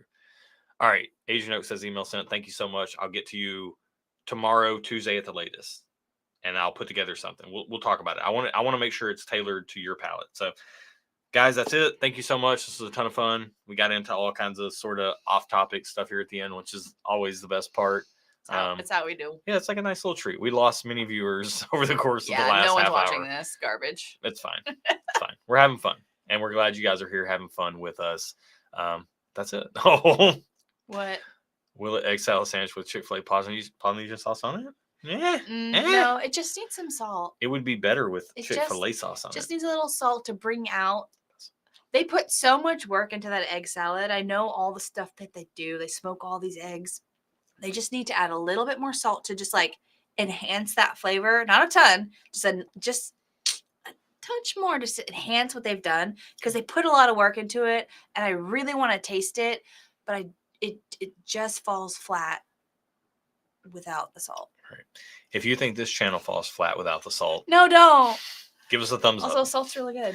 Give us a thumbs up on the way out. It helps a lot. It does. Like if you give this video a thumbs up, this live stream, then after the fact, it will show up in more people's feed, and maybe they'll find it and they'll get to enjoy the rewatch of this flight. And truly, I don't think people realize how much like a thumbs up really helps. Any videos you watch, if you like it, you don't. I even have to remind myself. Have to subscribe. Just anytime you like a video, give it a thumbs up to us or anyone. Yeah. And it helps anyone who's doing a video because it tells YouTube that you like this video. Yeah. Whether you subscribed or not, and it will push it out to more people. So and again, it's free. Check out Patreon down there if you want to join in. At least get it on the free tier. Mm-hmm. It makes zero sense why you're not at least involved also, in the free tier. Can you please move that back? I don't know. I was going to end the stream. I was going to click on the stream right here. I need to see it. Okay. So that's it, guys. Yep. Thank you for being a part. We'll see you next time. If you're on Patreon, it'll be very soon. If you're here on YouTube, we'll see you next month. We'll have a fun stream in store then. Well, we'll see you tomorrow with our video that we post. But you'll see us tomorrow, but we won't see you tomorrow. We like the two-way street. It's like join. Yeah, it's better that way. All right, guys. Cheers. Good night, all. Cheers. Love you guys. Good night.